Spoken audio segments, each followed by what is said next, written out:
Good morning, ladies and gentlemen. Thank you for dealing with us today. There's a horrible echo, and I have to resolve what's going on. So I ask you to bear with me. So we are live, and the echo is horrible. It is wretched. I had to move from Edge to Chrome.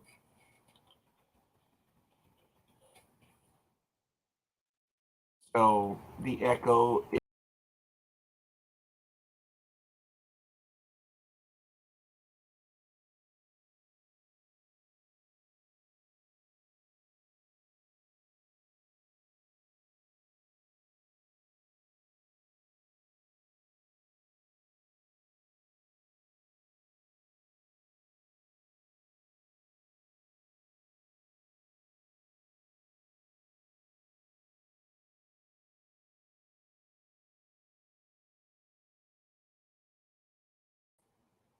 Well, that was awesome, wasn't it?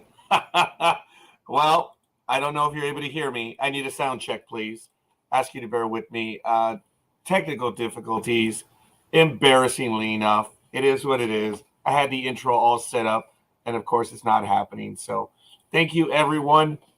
I don't know what happened. It looks like StreamYard was not working on Microsoft Edge.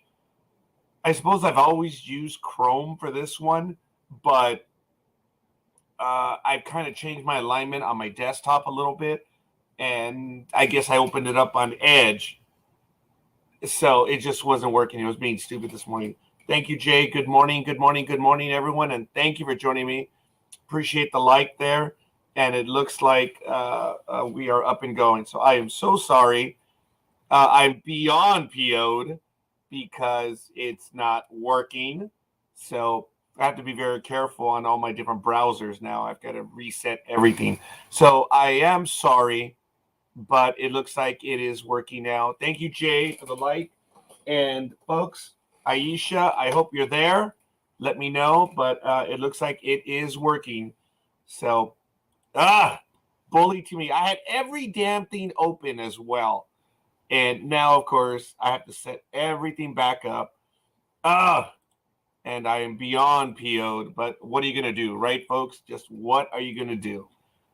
So I'm going to complain because I can. And I'm just going to end up doing that right now. So I'm sorry, ladies and gentlemen, but we are going and blowing this early in the morning. I'm trying to reset everything, so I do apologize. But today is Sports Talk with the Guys, home of the Monday Morning Quarterbacks on Saturday. Hey, look, no one is safe while we troll the digital airwaves, and apparently nor is StreamYard. Join us as we discuss the latest news in the world of sports and review the events of the past week. No fantasy sports here. We're adults. So we keep it real. You need to remember, we kill brain cells.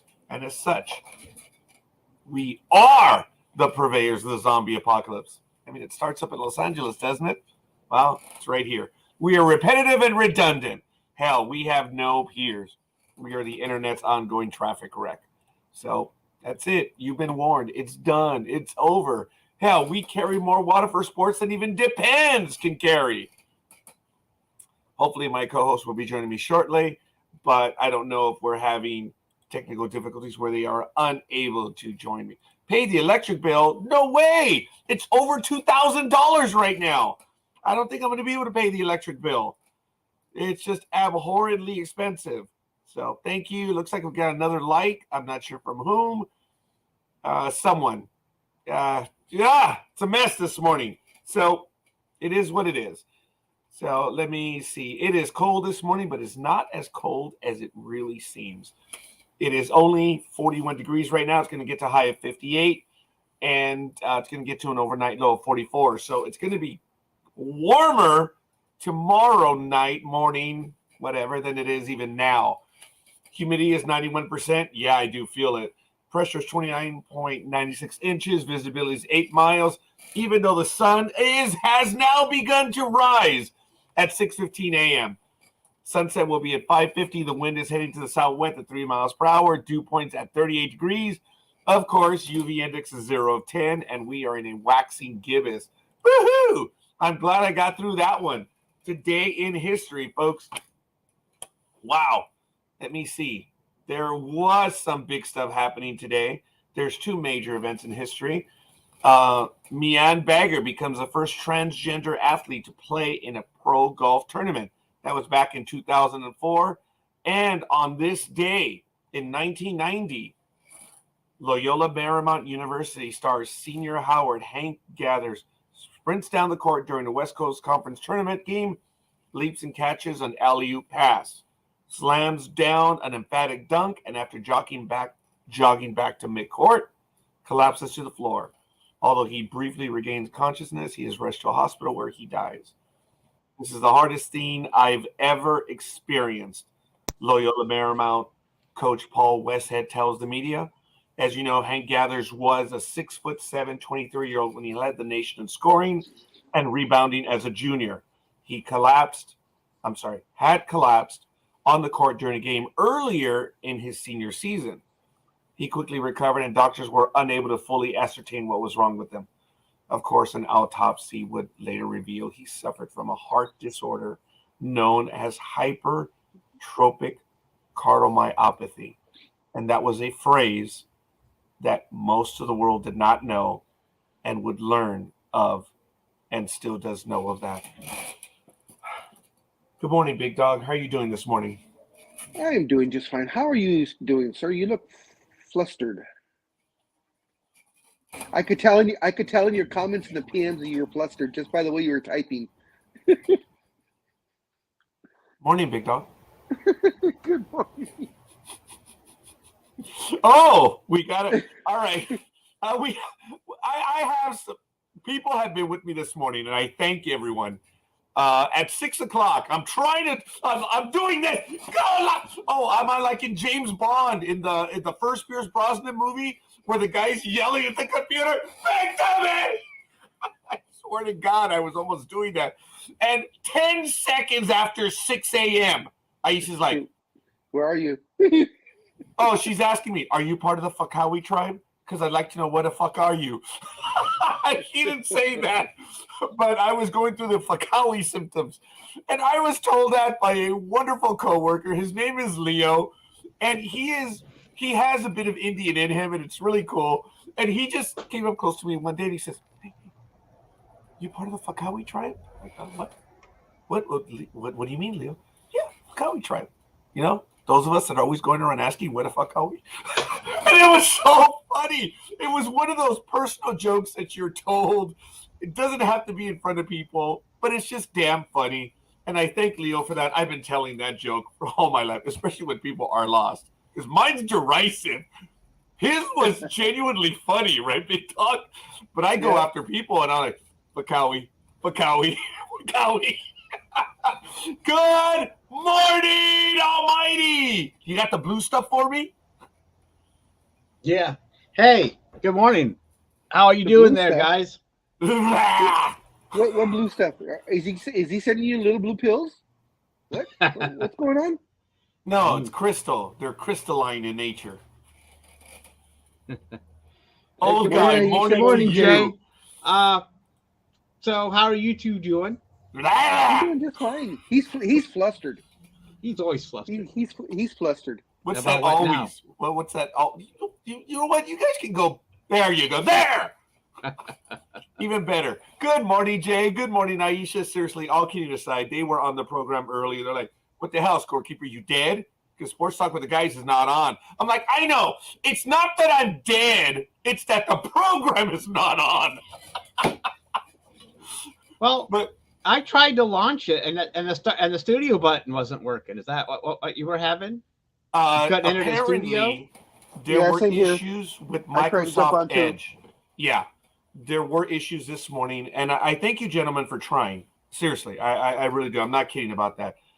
I was here early, ready to go. All my windows are open, and it would not start with Edge. And I was... I was imitating the guy in James Bond with the satellite when GoldenEye comes into orbit. So you need to see Breaking Bad ASAP. The Kirk and the Khan thing? That would have been more appropriate. Say ho? What? Captain Kirk and Khan when he was yelling, Khan! on! You didn't do that? I do that to Big Dog whenever he, comes by. Big Dog! I yell it when he goes by. Actually, it would be in that direction when he goes to Vegas. So I would yell it in there. Okay. So, fair enough. So Aisha accused me of not paying the electric bill, and as I said, I can't. It's $2,000. There's no way I'm going to pay it. So, yes, Big Dog, you were going to say no, because you went on. I was going to say, sorry. When you call my name, Big Dog, you actually have to do it twice because you're on a cul-de-sac. Oh, I think so. Very good. Very good. Good morning, folks. I was really getting stressed out because I'm like, oh, come on, man. I got shit to do today. I was hoping to get this program going real well. So I got a hold of someone. I want to give it to StreamYard. I do. I definitely want to give it to StreamYard. As soon as I went to the help box, Daniela did respond. He froze. Did he freeze or was it me? I'm sorry? Big Dog? Almighty, are you able to hear me? Yeah. I think Big Dog said what he wanted to say, and he just said once is enough. Oh, okay. No, that was. I guess we glitched or something. Yes, I think it was. But she was able to respond. She worked me through it. She said, "What's your compute? What are you using? And what is your thing?" I said, "Edge." She goes, "Switch to Chrome. Please give it a shot." And as soon as I hit Chrome, it's like, okay, well, I'm in there. If I hit play, and everyone heard what was going on. The echo was horrid. So it was able to work, and I cut Daniela out like that. I closed the browser. So I don't need you anymore. But StreamYard did respond fairly quickly. I want to give them props as opposed to Blog Talk Radio that shit, I can be elected president before I can get help on a Saturday morning for Blog Talk Radio. Yeah. Nice. Right, Almighty? Putting that way with Amazon, too. Oh, is it really the same way? Damn. In some cases. I mean, I don't know. It used to be great, but it seems to be they want you to chat with that stupid chat box that they don't know what they don't know what the fuck you're talking about. They just give you the same and you try to call customer service and you have to look all over the place to find it. So it used to be simple. It used to be a simple day when it was right there. There was the number you called, someone answered the phone, and then 5 minutes later, everybody's happy. Oh, Amazon might not be happy, but you're happy. You're a happy customer. Oh, you know what? Riddle me this. Send 200 stars to see my comments here. It's on the comments bit of the screen. I really don't know, Aisha. I'm not sure if you're watching us. It may be a money-making thing. I don't know. No, that's a Facebook thing. I see on some of the other shows that I look at. But do you have to pay for it? No. You get. I think you get like free stars or something, and you can do it. It's supposed to help boost your. Click away! Click away, Aisha, please! Click away.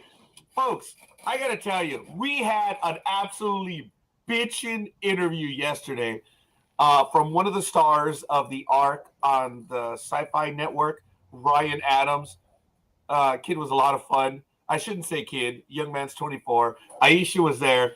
It was a blast. We had a chance to talk about the program, his career, how he got into the industry. And we've already seen several of the episodes. He's tentatively going to return for the season finale, which is neat. But next Friday at 11 a.m. on this channel, 11 a.m. Pacific time, his boss is... Oh, what's up, Big Dog? I'm reading your comment. Oh, okay. Thank you. All right. Next Friday at 11 a.m., Ryan's boss will be on. Of course, the creator of the program, The Ark. You also know him as writer, producer of Stargate SG-1, Eight-Legged Freaks, The Patriot, Warehouse 13, the aforementioned The Ark, and of course, a personal favorite to many people in the sci-fi universe, the 1996 blockbuster, summer blockbuster, Independence Day. The creator, writer, producer is Dean Devlin. He's been on this program with us before some years ago, but he will return on Friday. This is a big deal. He is a lot of fun. Michael Day will tell you that the moment he contacted him, it was like, okay, here my times are available. It was like, wow. And that is absolutely awesome. So, folks, if you want to give the Ark a chance, it's on Sci-Fi, and it's not bad. But knowing that we had a chance to speak to one of the main actors, it was really a lot of fun. So I wanted to get in there. And you can check out all the stuff that we have going on ndbmedia.net. So I just want to get that out of the way. Oh, man, a lot of stuff going on. World Baseball League opens up on Wednesday the 8th. Formula One opens up Bahrain this Sunday. And I'll be going throughout the calendar, throughout the program. Is there anything you guys want to get to right now? Because, again, I'm sorry, everyone. I've got to reopen up my windows, and I've got to get it so I can get my news going. So I know my co-hosts love talking sports. Well, I think they do. Yeah. But I just want to tell Alicia, there's nothing scarier than watching this show on a flat screen. I tried watching this show on a 50-inch, and that was scary as fuck. And I just had to turn it off. It was, yeah. I understand what you're saying. I get it. Even 32-inch should be scary there, Alicia. So stay away from that. So I'm on a 32-inch. I'm sorry, Aisha. I'm sorry. Okay. You must be able to see a lot of things that we don't care to show right now. Yeah, well, you could. Anyway, so what about you, Big Dog? You got something going on? I'm sorry, guys. I'm trying to get it going, and I thanks, boys. I thank you, man. Oh, you do what you got to do. Me and Big yeah, Dog. I'm opening up the screens right now. If not, we'll sorry. just sit here and just stare at you.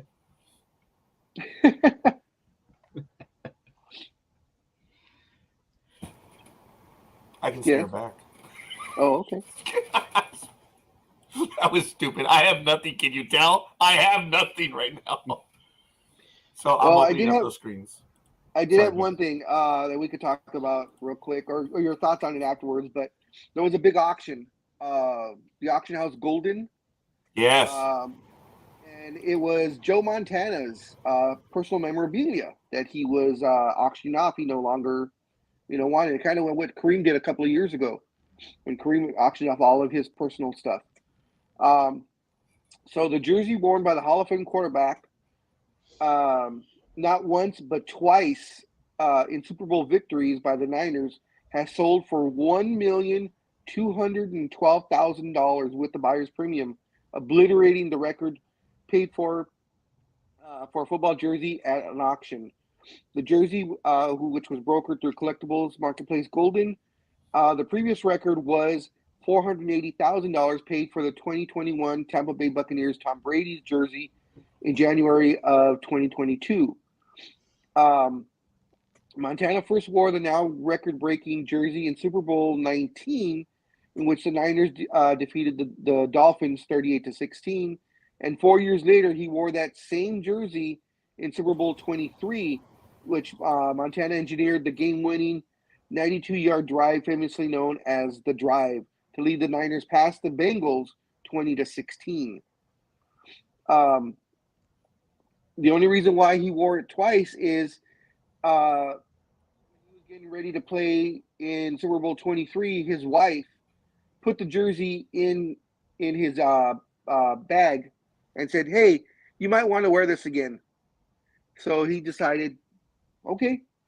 So the owner now owns a game-worn, two-time worn Super Bowl jersey, although he paid an outrageous amount of money for it. Yeah. But that it was just that's just a crazy amount of money for a jersey. So the jersey said, I'm sorry, go ahead. No, I was just going to comment on that. I don't know if Almighty was. Please continue with that, Big Dog. I was going to say if it was washed in between Super Bowls or was it dirty like Mahomes' practice jersey? I just let it. The guy never washed it. So yeah, that was my only comment. But good question. But still, what's that, Big Dog? That's a good question. I don't know. I do want to say Roz is in. Good morning, Roz. Good morning, Roz. And I don't know how superstitious Joe Montana was. I mean, not to have it, but I'm sure she washed it before the. You don't know. I can't say for sure. I guess a guy that buys it when he gets it out of the package will smell it and find out if it was washed or not. Because either pass out or whatever. he may pass out anyway because he'll say, I paid $1 million for this, but that's the way it goes. Well, folks, if you look at sports history, and I guess this was my comment before the Big Dog goes on, Big Dog mentioned this is the drive. This is one of, in recent memory, for some of us, it was a while ago, but still recent memory. This is one of sports' major moments. I mean, this is a rare one. Now, I'm hoping Big Dog will continue, but I do want to ask if there was any statement from Montana as to why he was finally selling this stuff, because on a big tangent, a leaning tangent, I don't know if you had heard over the years that the Millennium Project, or no, that's something different. The Millennium Building in San Francisco is the famous building that is leaning significantly in San Francisco. And Joe Montana was one of the early buyers to one of the dwellings there, and it cost a significant amount of money. Now, I don't know if Mr. Montana was able to sell and get out, but I don't know if it was sold a lot.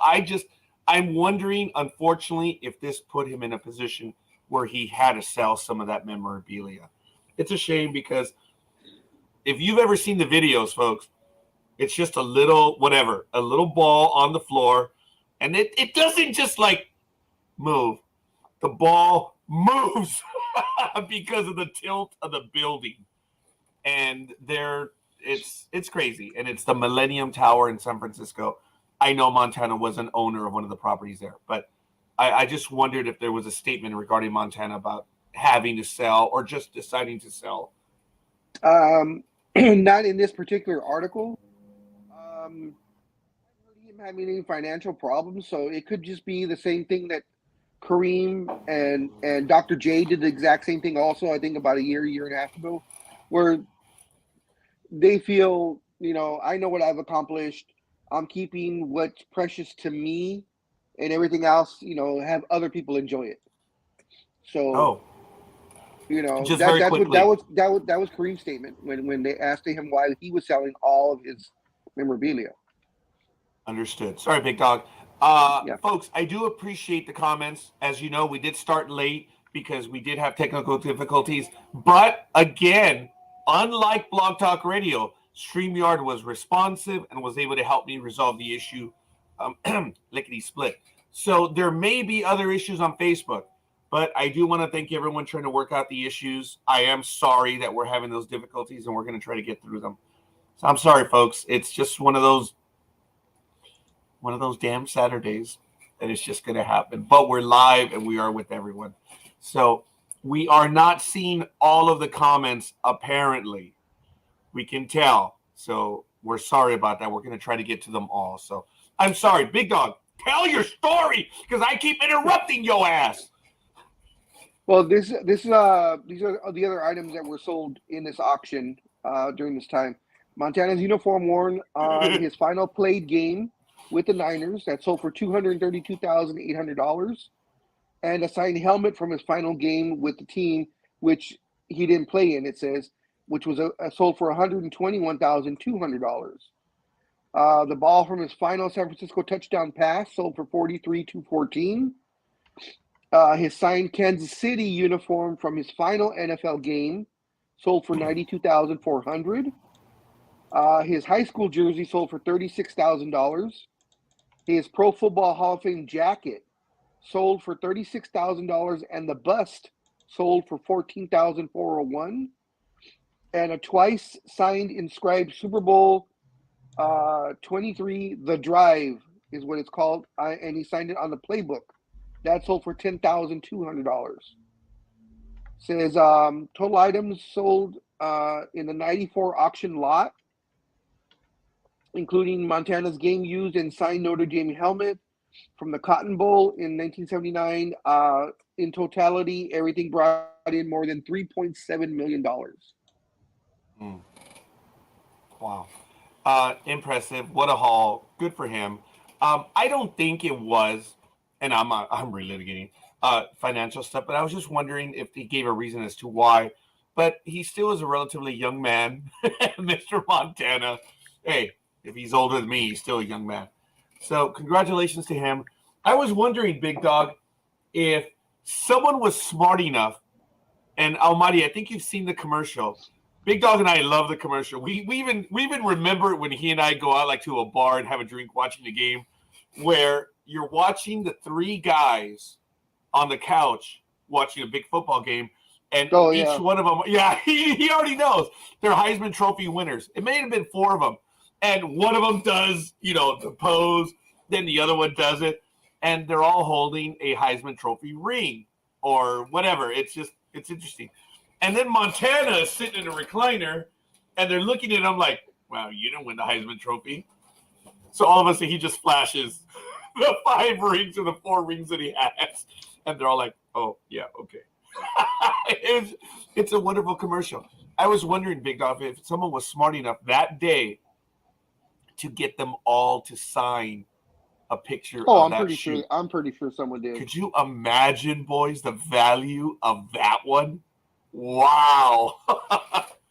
I think that would be amazing. Almighty, do you have any comments on that right now, sir? No, I don't. I think you guys covered that pretty well. Oh, I'm sorry. It was a funny. It's funny. I mean, Super Bowl rings take, are that's it. That's the highest award you could get in football. Yeah, it was. I just winner. read a different article while you guys were talking. Montana definitely is not broke. Montana has a net worth as of January 2023 of between $120 to $150 million. And folks, I hope it wasn't me questioning whether it was broke or not, but it's I do know it's a valid question. That right now the Millennium issue is a big deal in San Francisco. But as Aisha had a comment earlier, which was really funny, I'm not prepared to argue this, Aisha. The whole Frisco leans, doesn't it? The damn place is on hills. Well, you can certainly get vertigo if you're there, but we'll see. Hopefully, we'll have Mr. Vertigo himself, Speedy, joining us shortly. I thought he said he wasn't going to be able to make it. That's right, because you pay attention. I do. Oh, I was trying to check real quick if he was selling it off for charity, and I couldn't even find that either in the article I read. So I don't know what he's doing with that money if he doesn't really need it. So, like I said, sorry, Big Dog. This is a major moment. You are on a 32-inch TV, Almighty. She wants to see what you're wearing, lad. Oh, maybe. It's a. Did you hear that laugh? That laugh was funny. No, seriously. She says, "What is the shirt you're wearing?" It's a hockey. I can't see the badge on it. No, it's just a. What the fuck is on this side? I was looking at that guy. Yeah. It's just a. It was just a minor league team that was local here at one time. That a couple last decade, and I bought a jersey and I still have it, so I wear it on the show now. So it's Before I forget, it's just a patch. It was, I can't read it upside down, but I think it was the Great Lakes Hockey League. It was like really junior. I mean, I think they were under 18 or at 18 years old, and they were just young players, just on the ice, kicking butt, and So that was a local team. I think it was well supported, but I don't know why. So I don't. That was called they were called the Oilers, and I don't know what happened to it. And at the time, my daughter was following hockey, so I had the privilege of driving her to the games. So it was kind of a thing I wanted to do to spend time with my daughter, even though she took her girlfriend and hung out with her. So I just walked around and bought jerseys and took pictures and watched the game. And while those two were off doing what teenagers do, and well, I did keep an eye on her. She didn't do exactly what all teenagers would do. Anyway, Almighty. But I was just, but that was my role. I was, I didn't mind. I mean, I still got to spend time with her anyway. I mean, especially on the drive, I could still. Well, after we dropped off her girlfriend, then I was allowed to talk. So, Oh my God, Big Dog, is that not true? That is true. When they're at a certain age, folks, for those that have had a daughter, you or a child for that matter, but for those that have had a daughter, for me, there are 3 moments in life. The moment that your daughter is born and they respond to your voice, The second one is when you go to a sporting event with them. And the third one is when your daughter is finally old enough and caring enough to share a dirty joke with you. It's the shock of shocks. It's just, you expect a lot of things, but you don't expect them to tell a dirty joke. And the first time they do, it's just absolutely horridly funny. It is, man. Because they had the wherewithal to share a dirty joke with you, which is really funny. I'm not talking about a girl falling in the mud joke. No. I'm talking about the real dirty jokes. And you just die laughing because I don't know. My daughter has the same sense of humor as I do. So sometimes I said something and she made an innuendo out of it. I'm like, and I caught me back. I'm like, oh, and I just laughed. I'm like, yeah. I said, I mean, I was kind of proud because, you know, she actually, I didn't catch it. I just said it. And she goes, I think it was something, I don't know what I was talking about, but I said, I have what women want. And she goes, no, you don't. And I did, but I don't know, but I wasn't talking about that sort of thing, but she caught on and just, you know, caught me on that one. So that's what I'm talking about. The first time she always does that anyway. Right, Big Dog? The first time they share it's just like, it's an awesome moment, but you're just caught off guard. And it's really cool. Let me tell you, I had another moment with my daughter the other day when we were in business discussing stuff. And then my daughter said, but Dad, wait a minute. What about the age requirement? Like, holy crap, you are listening. Oh my God, you actually do know tax law. It's like, holy crap, you know? And it's like, cool. There was another moment a year ago when she did tell me, it says, well, Dad, our venture, she spoke for about 10 seconds. All I heard was our. You know, that was another moment for me when she said that. She had bought in, for lack of a better word. And that was another holy crap blow away moment. But yes, Aisha, have you noticed that when you have a daughter, no boy is good enough for her? That's right. See, unfortunately, I knew the boys were going to be chasing my daughter. So Big Dog and I talked about this a long time ago. And I was like, I'm going to live for this shit. I did. I am. So, but it's just fun. And my daughter knows that I live for that shit, and she uses it. That is hilarious. My daughter's afraid because she knows I have no filter. So she's afraid when I'm around her boyfriend that I might say something, but I don't really care. I've never had a filter. If he gets offended, well, then he's not good enough. He needs to get the fuck away. But, you know, that's just the way it is. But talking, okay, one quick thought. Yeah, go ahead. One more daughter thing here is that we would go and play tap football because the kids were not, you know, well, I didn't want to hit them that hard, but my son threw a pass to me in the end zone and she hit me just in time, knocked me on the ground. The ball, I mean, it was perfectly timed, and she's going, I'm sorry, going, that was awesome. And she put me on my ass. I mean, she hit me like you're supposed to. And it's like, she's all worried. And I'm thinking, I was proud because she lit me up. I mean, you know, I'm not that feeble. At that time, I wasn't that feeble. I could take a hit. But, you know, it's one of those moments where, you know, okay, now we're talking. I think we're going to have a program on those moments. I'd like to do a professionals this Monday if you're available. And folks, I do want to give an update. This is important. I think another reason why I'm stressed out, it's like I'm starting the program. It's like, oh God, no, do not this be a, okay, I already butchered the English. Margarita, my spouse, at about 10 a.m. this morning, she's finally coming home. All right. And it's like, holy crap, guys. She has been hospitalized since December 4th. The woman needs to come home, and she's finally going to get out. And I can't hold it back in anymore. So I'm trying to get this day going. I'm already wide awake. I've been up all night. That's why when I came over to stream, I'm like, no, do not, please. I don't need this to be, you know, a harbinger of things to come. So if I am getting that way, if I'm in the family right now, I am so sorry. Look, you guys all know what's going on in my personal life because I put it out there. But she needs to come home, and my daughter, the very same daughter, was up all night. The living room is spotless. and the room that she's going to be in is spotless. Oh So, my so do God. you want to send her my way then? Which one? Oh, yeah. Or is that? Yeah, we have to be careful about crossing state borders, but yeah.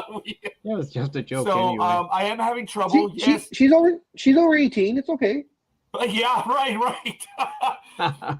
So if there is a glint or a glare, yes, there is a little tear dropping right now. So I am sorry. So my daughter's birthday is coming up on the 9th. Happy birthday to Gmo. And it's gonna be on a Thursday, so we'll see. But I do want to do a professionals this Monday at 6 p.m. if you gentlemen are in. My classmate, who's going to go by Dr. Gus for right now, because I don't want to put him on blast, wants to be on our program. Hell, Dr. he may G. even be watching right now, for all I know. Dr. G. Dr. G. Oh, Dr. G. okay. Yep. That's good. You guys are giving it some thought, so I appreciate that. So, Well, since his first name was Gustavo, I was going with Breaking Bad Gustavo yeah, Fring. That's what I was trying. Dr. That's what I was Fring, trying. That was funny. But when Dreem said Dr. Gusto, like whatever, that was awesome. Or just Dr. G, I thought, okay, that's the name right there. You guys always said that Dreem was good with the nicknames. Yeah, I do want to tell you that I had a chance to speak to Dreem yesterday. He misses being with us, but he is busy. There's a lot going on with him, but in a good way. And okay.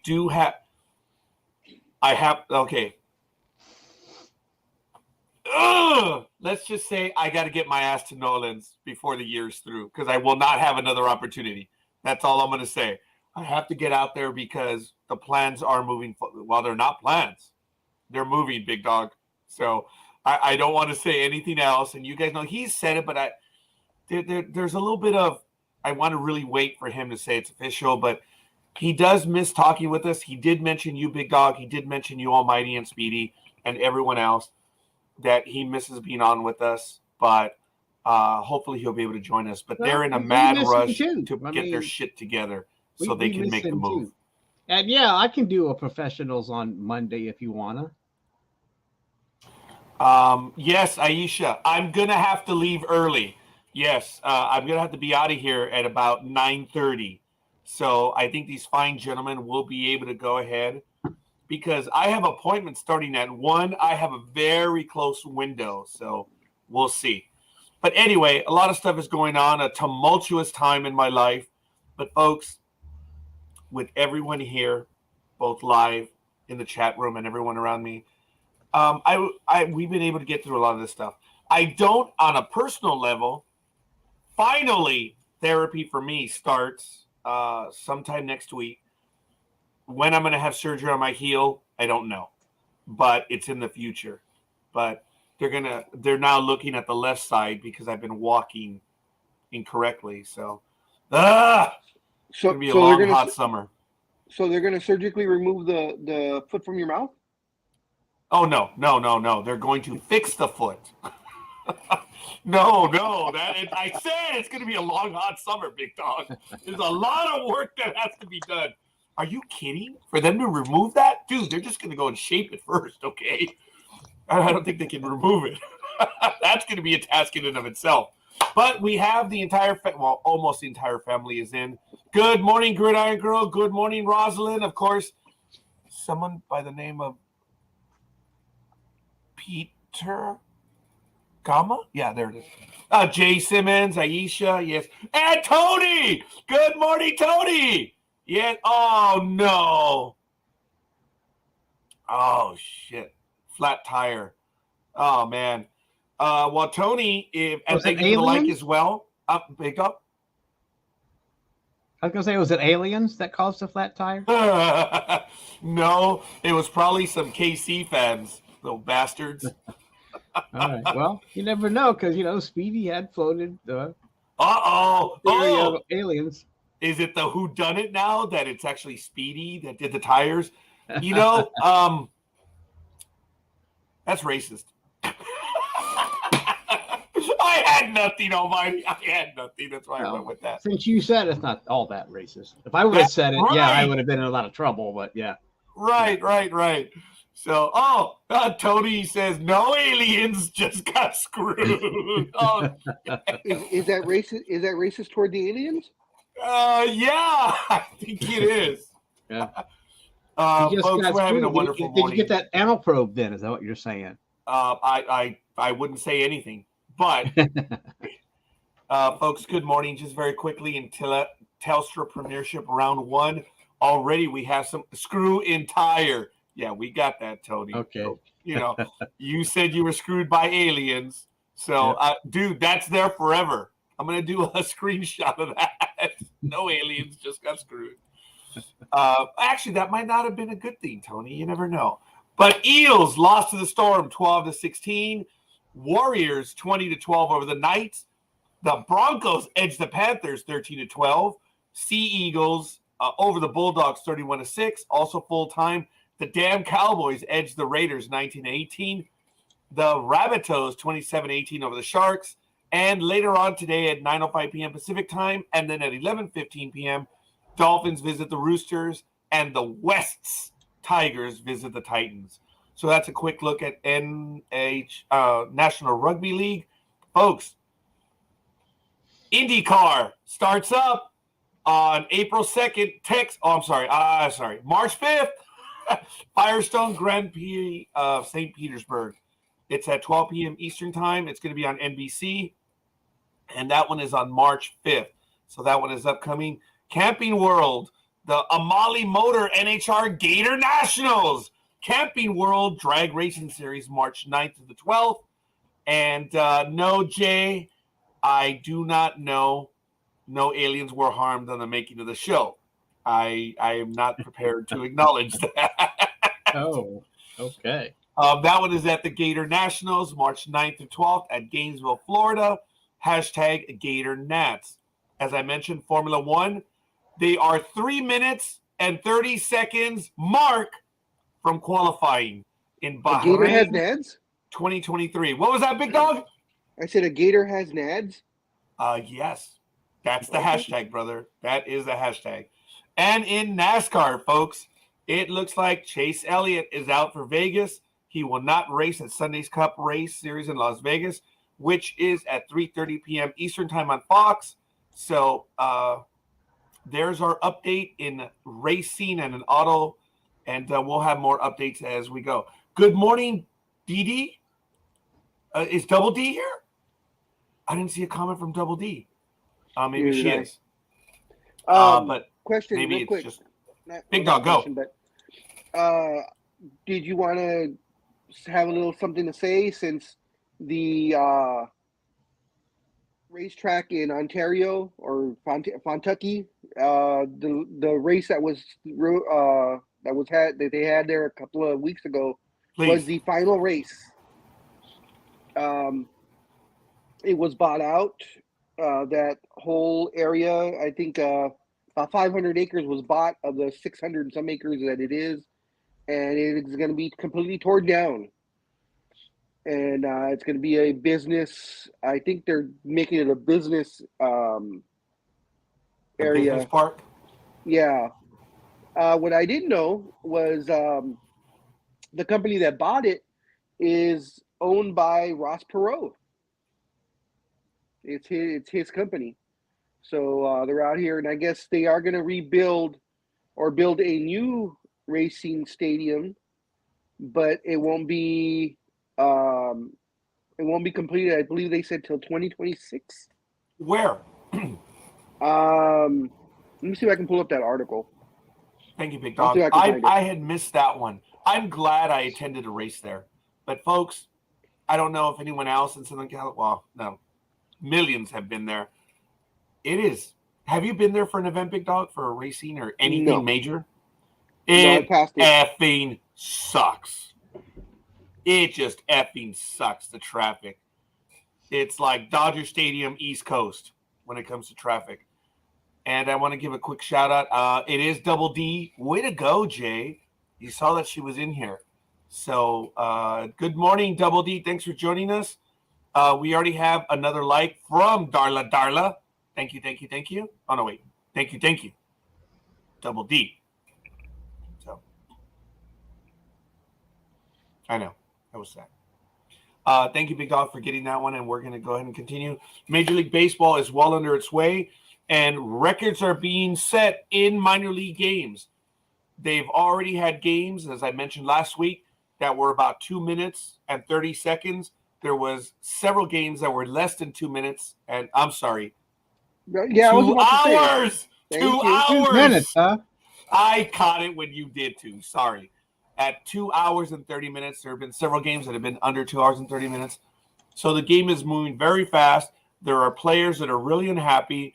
We made fun of Machado last week, and Machado said over the week, it looks like I'm going to be going up 0-1 on many at-bats.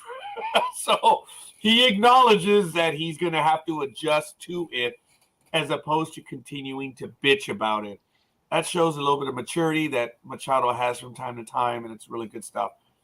Players are bitching about it, and I don't understand, Almighty. They've known about this for years coming, and the minor leagues, and I don't know if Big Dog had really commented about that, but I had noticed that the games were a bit quicker. I'm not sure if the impression. All right, Aisha. All right, 2 minutes. Yes, it was 2 hours 30 minutes.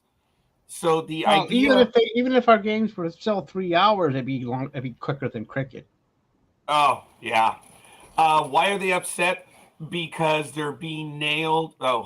Figuratively, during the game. If a pitcher takes too long, an instant ball is called. If the batter takes too long, a strike is called. And I think that the game clock will be adjusted because the players are like, okay, all right, we get it. We understand pace of play, but it looks like they're going to be adjusting because right now you have 8 seconds to get into your batting square once the pitcher toes the rubber, and batters are a little unused to that. So if they're not ready to go in 8 seconds, a ball is being called or strike.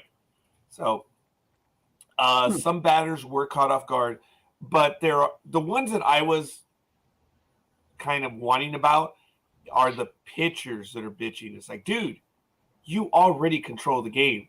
You should not have a problem, but whatever. It looks like there are going to be a few hiccups. There's going to be an embarrassment. A game will end on a batter taking too long, and a strike will be called. There'll be bases loaded, and watch out. The fans will bombard the stadium because of that. It's going to happen. So we shall see. I usually say that cricket is the same as watching paint dry. Only paint drying has an understandable result. I would have said a quantifiable result, but it's yes, Jay. Once the pitcher toes the rubber or is ready to pitch, they have 8 seconds. And it's like the rule is that the moment the batter looks up, he has to be ready for a pitch. So their batters have been caught off guard already. So they're going to work through it. Go ahead, Almighty. Well, concerning the batter, wasn't it the batter, as long as he was in the box, he was ready to take a pitch, no matter what he was doing. Right. I mean, now the thing was, because I know that last week we talked about the human rain delay. And if you stand in that batter's box, by rule, the pitcher could throw the ball at him because he's in the batter box. Is that, or am I misunderstanding something there? Because I didn't think the pitcher had to wait for the batter to get set, or did he? The human rain delay was a unique thing because if you request time from the umpire and the umpire grants it to you, all bets are off. Yeah, but getting time out each time for each. Oh my God Almighty! Don't you remember? No, yeah, I know. But doing this, and they're doing that. But it wasn't. But I guess what I'm trying to. Okay, that's fine. Yeah, you're right. But get that many timeouts in a game—that's incredible, and that really slowed the game down too. But I'm just saying, isn't it true that if the batter, as long as he's in that box, he's ready for a pitch, the pitcher can throw the ball? Yeah, unless you step out, you take a foot out. It's understood. Well, yeah, but I'm just saying. Yeah. As long as that batter's in that box, that pitcher can throw it at any time, and he doesn't have to. Could. You're right. Unless you're like trying to dig the hole and stuff, and you're telling the ump, the batter does or used to have that control where, you know, Not hey, anymore. I'm like, calm down, I'm digging my place. And the umps almost always gave it to the batter. Okay. But those Yeah, you're right. batters, those batters are not the dicks because they're, you know, they're getting their foothold in there, and then they're usually ready to go in a 2-3 seconds. The human rain delay, well, the human rain delay was That's a the human different rain story in delay. a different era. Yeah. And you're Now- right, Rod. I was thinking the same thing real quick here. Sorry. All it's going to take is Game 7 in a World Series where a clock violation brings in the winning run or strikes out the last batter with bases loaded or something, and the fans are just going to go, what? We were just robbed. Because especially if you're watching a great pitcher's duel and the game is tied and all of a sudden, clock violation and the run comes in, the game's over. It's like, oh, how anti-dramatic was that? So anyway, did you have something to say, Big Dog? I didn't mean to interrupt you. For the pitchers, they have either 14 or 18 seconds, correct?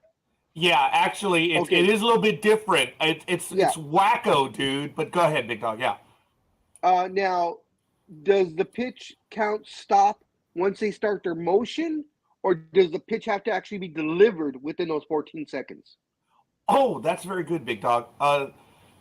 It's the pitch has to be delivered. That's the interesting thing. It is delivered? Okay. Yeah, because, if I do remember the rule correctly, and I'll look it up, folks. But I understand the pitch has to be delivered. Okay, because I guess – go ahead. No, you finish up. No, I was going to say Max Scherzer has been having fun with that because what he's doing is he's taking longer to do the pitch. So a lot of the batters ask for the time, so they step out of the box, which then they have 8 seconds.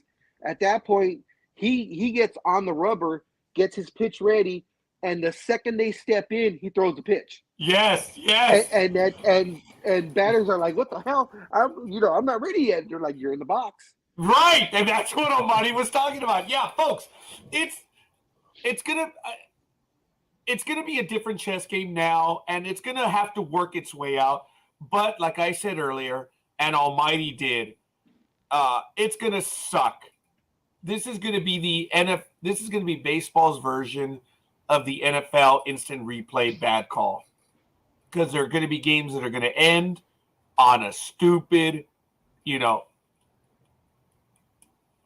the minute the umpire does this symbol, implying a time clock violation, the fans are going to lose it. And it's going to suck. It's going to suck. So. But you knew that they were going to be I'm sorry, go ahead, Big Dog. No. This is on a different subject. Go ahead and finish. And then I was just going to say, what was I going to say? Yeah, you would expect that players were going to find a way to take advantage of that clock. And just wait until they bring up the lasers for the pitchers for the pitching on the plate there, and pitchers are going to find a way to manipulate those the whatever you want to call it, the lasers. So I mean, I'm just saying. Plus, I don't like the laser thing. I think because I like the idea of the umpire having their own style. That way, pitchers do. But now that's going to kind of. Real quick, it's going to kind of make the game a little bit more sterile if you have to go by this. Just stand there and just make sure, and let the computer call the pitches. That's kind of, I don't know. No, Jerry. No engineer. No. Yeah, but they, as a quick aside to that, batters have said that it is a little distracting trying to get, paying attention to that clock and looking at it, which is just out of the corner of your eye. So they're all getting used to it. I'm glad it's happening now. But there's going to be a clusterfuck. There's no doubt about it. Thank you, Gridiron Girl. How about the shift? Has that changed this season? Yes, it has. The rule is very simple. You have to have 2 infielders inside the ground, or I guess inside the grass area, away from the outfield, and there have to be 2 infielders on each side. Now, the rule is this. You have to have 2 infielders on the side of second base before the pitch. So, they're talking about doing in motion plays already. It's like, oh, come on, man. So in effect, you're gonna have the shortstop knowing the motion of the pitcher, and when he gets to a certain point, the infielder is going to start running. I can't believe they're talking about that. So they're looking already to get around those rules, and we'll see. It's going to have to be worked out. But hey, it is what it is. Aisha says that running back Tony Pollard is a free agent, and the Dallas Cowboys have reportedly made a decision regarding his future with the franchise. The Cowboys are prepared to use the franchise tag on Pollard if the two sides cannot reach a long-term deal by Tuesday, according to NFL Media's Ian Rappaport. Just thought I'd put this on the table for a comment. Thank you, Aisha. Well, it's regarding your Cowboys. I wonder if Tony has a comment. Flat tire and all. Well, I can see them. I'm sorry. Go ahead, Big Dog. Dog has a comment. No. Once again, finish off with the football because I still have what I was going to talk about earlier. Look, we gotta get. Yeah, we gotta it was perfect. That's all I was like. Go, Big Dog. Well, my quick comment was that I can see them wanting to keep Pollard because Ezekiel Elliott has injury issues. So keeping the second back, and they would probably prefer. So, and it's too bad because Pollard is a good running back, and he does come in and fill in for Ezekiel. And then when Ezekiel gets injured, he still does his. It's like he doesn't miss a beat. He has a different style, but he can still run that ball for the Cowboys. Unfortunately, for people who don't like the Cowboys, but I can see the franchise. I can see them doing that because, like everybody knows, Ezekiel, or he sits out a season trying to get more money. So now he can't do that because if he can lose his job now if he does that, pulls that bullshit now. But anyway, I'm just saying real quick, I can see them doing that backup for Ezekiel. Maybe even Ezekiel, even Pollard might take his job at one point. Who knows? So that's all I have to say about it. If you have no comment, Roger, you have a comment on that, Roger? I love Tony's addition to the Cowboys. But what will you do with free agent Zeke and his 2 flat tires? I like it. Folks, I'm going to send my co-host an article regarding Scherzer, which I'm going to post in the chat room, where it's exactly what Big Dog was talking about on his second start. Apparently, the umps are like, oh, no, you're being a dumbass, Scherzer. So apparently they called a balk on one of his quick pitches in the second game, which is interesting. So you guys can check that one out. The article is here on screen. So you guys can see what's going on with that one.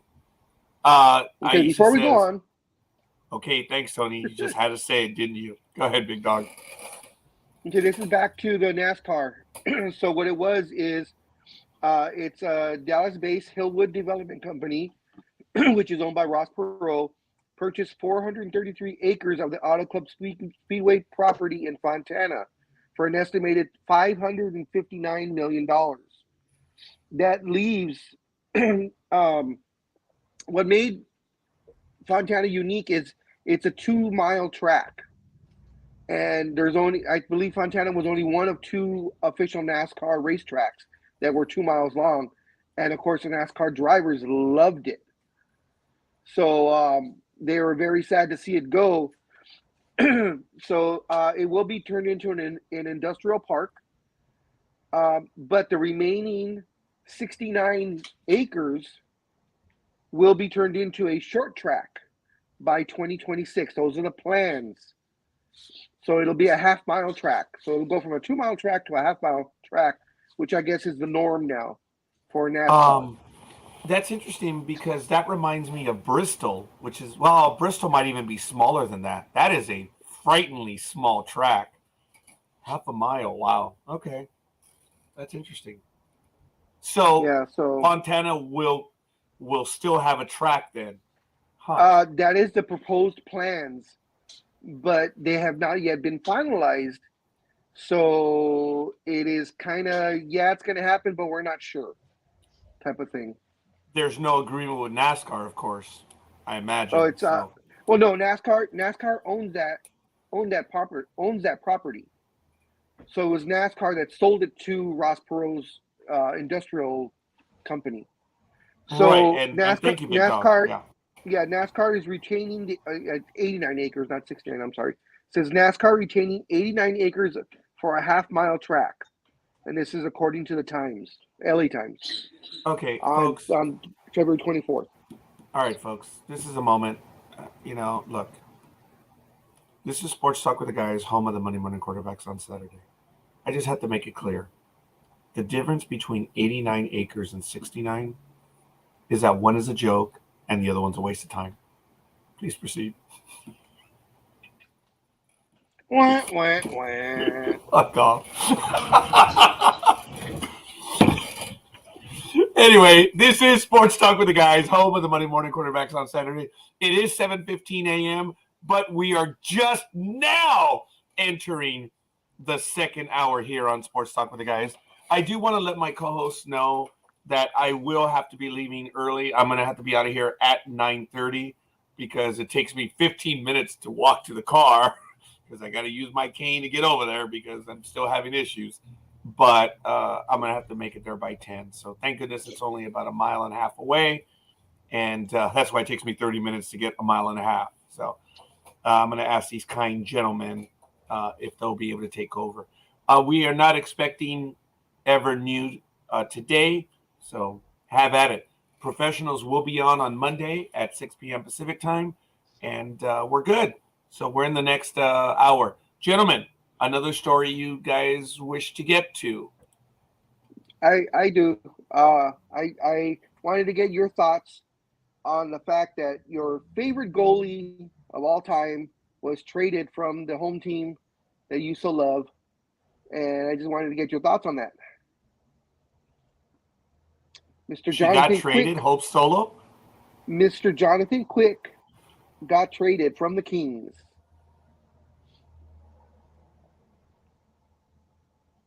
I guess they're getting rid of the season already. Quick has actually been a damn good goalie for them, but he is getting a bit long in the tooth.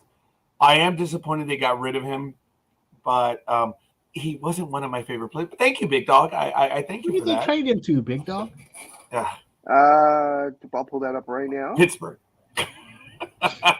No, the Quebec Nordiques. He was traded to the Columbus Blue Jackets. I was close. That's why I said Pittsburgh. Yeah, I thought that seemed familiar. I think I did see that, and I'm thinking, yeah. So I mean, Yeah, they're so far out of it. What are they? It's like, so what? I mean, it's like he was. it's not like they can climb back into anything. He was traded for a conditional first-round pick in 2023 and a third-round pick in 2024. Okay, so they're looking two years down the road. Okay, but yeah. But anyway, I guess that's interesting that those two teams made a trade like that. Since all kidding aside, it's obvious the Kings did let go of the season on that move alone. Look, well, no, because they're tied for first place. Yeah, but he's your veteran, veteran guy, man. So yeah, he's a 3-time All-Star and the club's #1 net guy. So yeah, I just don't understand that. So there must be something. Say what? He's 30. He's 37. Yes, and in hockey terms, that is old. It is, but that's why.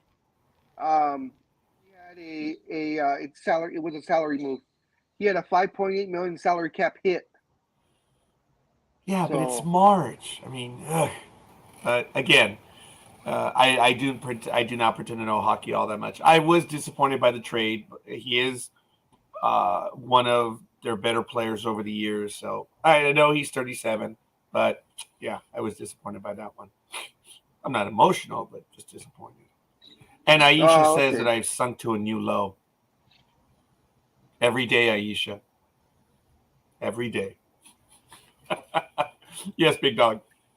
He was traded also for those picks. It was also for a defensive man and a goaltender, Jonas Corpusalo, who only carries a $1.3 million salary.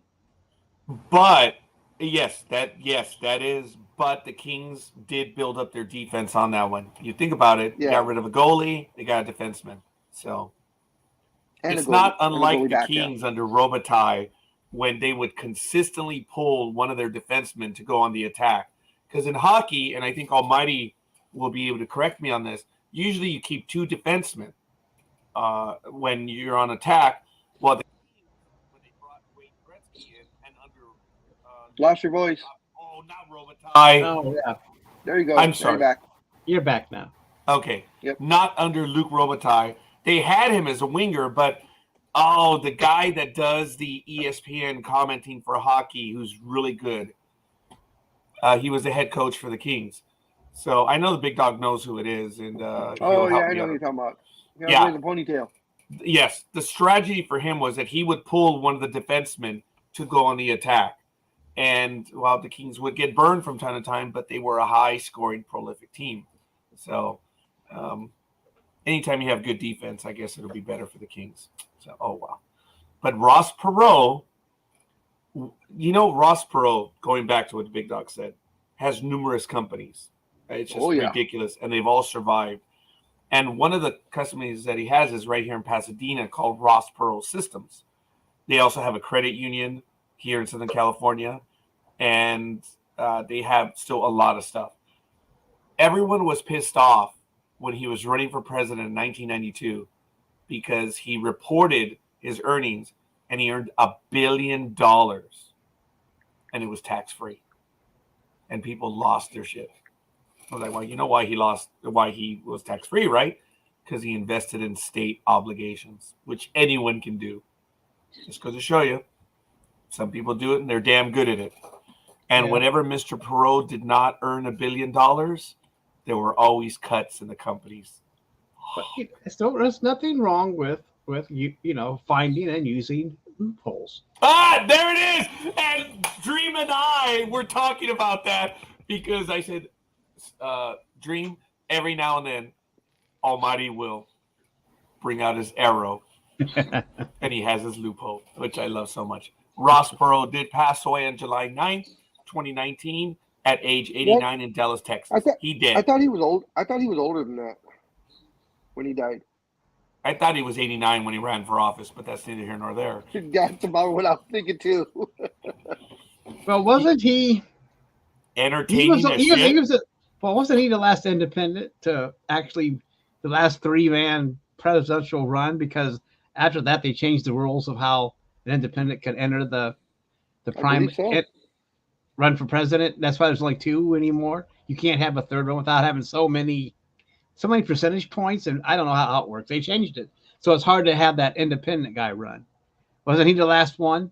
Yeah. Well, we've had independents, but that was the one that made the biggest splash. Well, I'm talking about one that actually did debates. Because he did debates with Bush and Clinton, right? And yeah, and they were afraid that he's going to take votes away from Bush, I believe. And then he did. There's no doubt. Yeah, but I'm just saying, wasn't he the last one to be able to do a 3-man debate with the other 2 candidates? Yes, which was so late in the campaign. Yes, and Ross Perot. After that, they changed all the rules, so it's harder for a third man or woman to get involved. He got which close sucks to ass. Yeah, I already posted that one. I suppose Tanya is very mad, and morning, Tanya. I gotta go. So, gentlemen, take over. I'll see you guys next week. Yeah, right. Anyway, it's all good. Good morning, Tanya. Well, let me get my bow, Tanya. And I don't know if I can shoot it this far to California, but I'll try. If they did in Lord of the Rings, we can do it on this program. Good morning, good morning, ladies and gentlemen. Yeah. Oh, there it is. Bend over there, Raj. I got it. Come on, hey, watch it. Hey, dude, be cool, man. All right. Big dog. What are your thoughts on the Dodgers situation now that they do not have a shortstop? With Mr. Gavin Lux blowing a ACL or MCL or everything under the sun? Yeah, Gavin Lux was well on his way to having the season the Dodgers were winning for, but they did trade for a shortstop, so they do have a replacement. I don't know if it was luck of the draw, whatever, but the kid who is a star, a rising star, it does shatter some of the hope because Gavin Lux is a lot of fun to watch play the game. So it is disappointing, but the Dodgers do have a replacement shortstop. It's going to suck, but look, if you can get a glove at the shortstop position, any hit that they get is a plus or a positive. So it's disappointing, but Big Dog, it doesn't mean as much anymore with the DH being there. The pitcher doesn't hit anymore. It's like, So, hey. Chris Taylor is going to be replacing him? Okay. Oh, okay. Interesting. Yeah. Okay. Thank you, Gridiron Girl, for that. All right. I had not heard that, but then again, I had not looked into it, so it's all good. Thank you, Gridiron Girl, who is our resident Dodger expert. And I says, you want to watch out, Roger. Tanya just might join you on the program and verbally abuse you again. She did not verbally abuse me. We have a wonderful conversation, but it was funny what happened last week. It was damn funny. I even told Roz about it. I called her. I said, oh, hey, go back to the 3 hour and 20 minute or the 2 hour and 20 minute mark. So I don't know if Roz did. Thank you. We're up to 8 likes. Thank you, Tanya. Aisha, Jay, Piotr, Gama, Rosalind Brinson, Great Iron Girl, Tanya. Oh, shit. Oh, Darla and Tony. There it is. Thank you for the likes, folks. We appreciate it. We're insecure here. And it was so funny when we had our guest on from the ARC yesterday. Look, Michael and I are ready to retire, folks. Obviously, we are the older crowd. This young man's 24. He has a whole different crowd. He did announce the program when we were live on the Twitter feed, and we had a lot of people watching the program. And then I said, come on, folks, we're old men. We need the likes. Gosh darn if his audience did not respond. I'm like, holy crap. I was like, come on, give some likes to the old man. And we got a lot of likes. Oh, my God. We were getting the charity likes. It felt good. It was fun. But the interview with with him yesterday was a lot of fun. So, again, for everyone in the audience, Dean Devlin will be joining us next Friday at 11 a.m. Pacific time. You know him from 8-Legged Freaks, Stargate SG-1, Warehouse 13, of course, the blockbuster Independence Day, and, of course, the program that he's working on now, The ARC. So just a heads up for next Friday.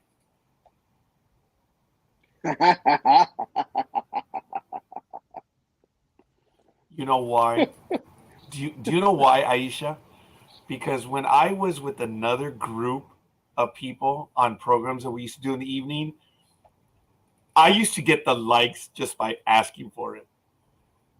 They would click on all their profiles to get the likes. I think of it as a form of cheating. I don't like it because I just don't do it. And I always had more likes whenever I was live. It was funny. And they eventually bested me by 1 like on the total like counts, but they all use their personal profiles. I think it's cheating. So, but that's all right. You never know. The idiot might do it eventually. But I think it's just, it is what it is. But I think, was it last week, boys, where we had like 12 or 13 likes on the Saturday sports program? Something like that. Yeah, we did have a lot. But I think I did like, did I do the Roger D. Noriega likes? So, I don't know. Maybe I'll do that. But we're good. I can't wait for baseball. Baseball does open up on March 30th on a Thursday. It is March 30th. And this is going to be rare for Major League Baseball where every team. You okay? What, Jay? Minus a like. Mm-hmm. Anyway, thank you, Jay, for that. This is the first time in a very, very long time that every team will play on opening day.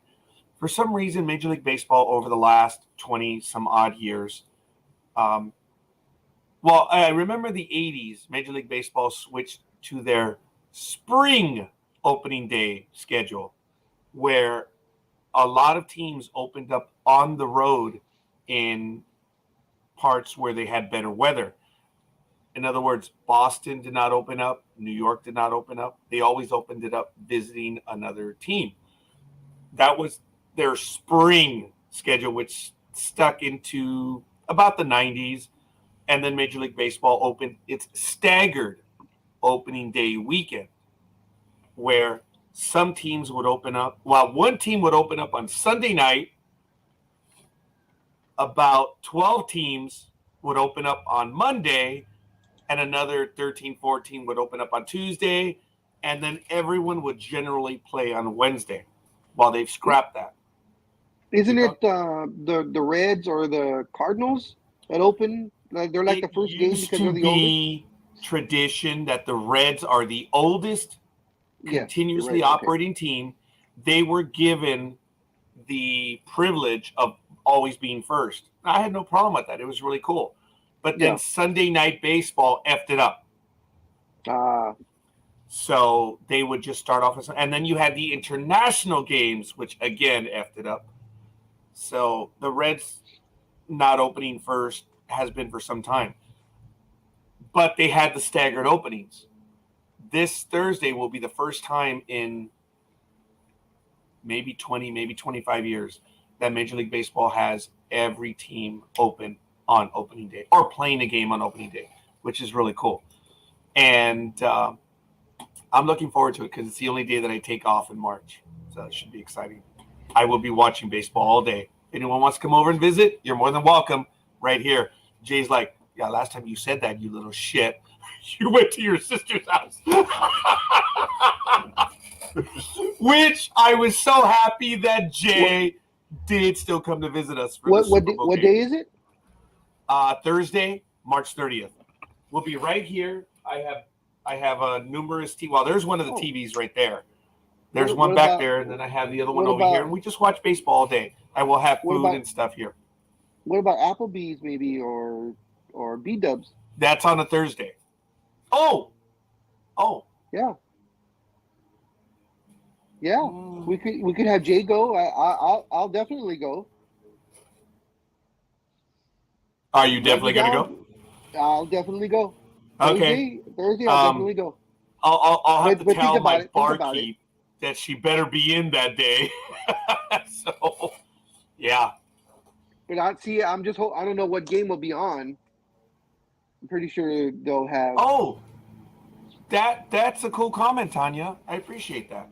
What do you think about opening day being, the teams that were in the World Series? Right away rematch. I hadn't given that some thought. I would be open to it. I think that's kind of cool. That is neat. It should be. Jay says it was a suggestion, Scorekeeper. What about March Madness coming up too? Wait a minute. Are you looking for an excuse.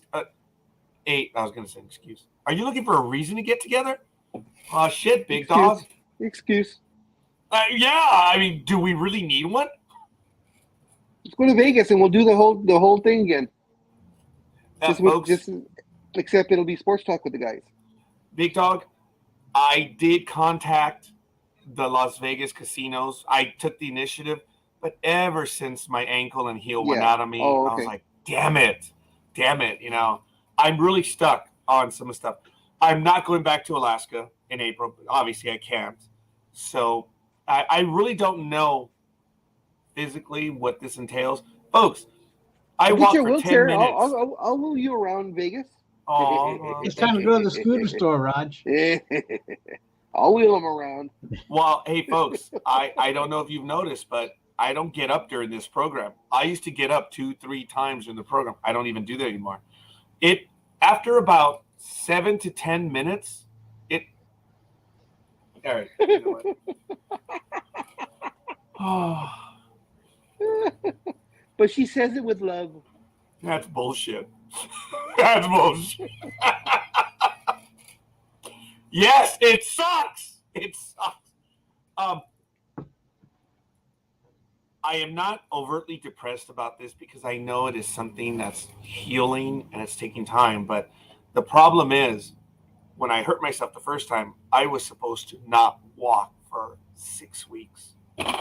Come on, man. Where? How? So I ended up doing worse. I did fall several times throughout the year, and now I'm paying the price for it. So, so be it. You have to get you one of those little necklaces where you punch the button, where so that they know you've fallen and they can help you get back up. Do we need to get you Those one? medical alert things that you push and medical say alert help by thingies. falling down and I can't get up. Sorry, girls. I'm not trying to show off right now, but the only thing I'm wearing is my Lord of the Rings ring. So I can disappear. Thank you. Sorry. Didn't mean to open up the shirt there. We just lost the female audience. Sorry. All right. And some men. I'm sorry? And some men. I wouldn't know. So. Oh, my God. That's a joke I cannot tell on air. It was damn funny. I had someone. Okay. I told him I was going to tell a joke. Someone was here visiting me, and he said, "Oh, I'm just a poor Mexican." I'm like, what? What? What? You are a what? A poor Mexican? I said, I know where you live, fucker. I know the house that you live in. You square up right now in front of me. You look me right in the eye, and you tell me you're a poor Mexican. It was hilarious. He couldn't make eye contact, and he couldn't tell me. So, oh my God. It was damn funny. Okay. We'll see. Gentlemen, I need the big dog's help and I need Almighty's help. Why? I need you to click on the comments. Well, because where did you leave off at? I don't know. Oh, I don't know. You got. I think I know because Tanya got on your old age kicking in. Did we see this? Did we see this one? Yeah. I'm sorry, Aisha. I apologize. I'm sorry. I don't know if I'm seeing them all. We are having difficulties today. Oh, I don't know. She's saying she's not seeing them because we're not putting them on screen. That's why. Oh, well, we're sorry about that.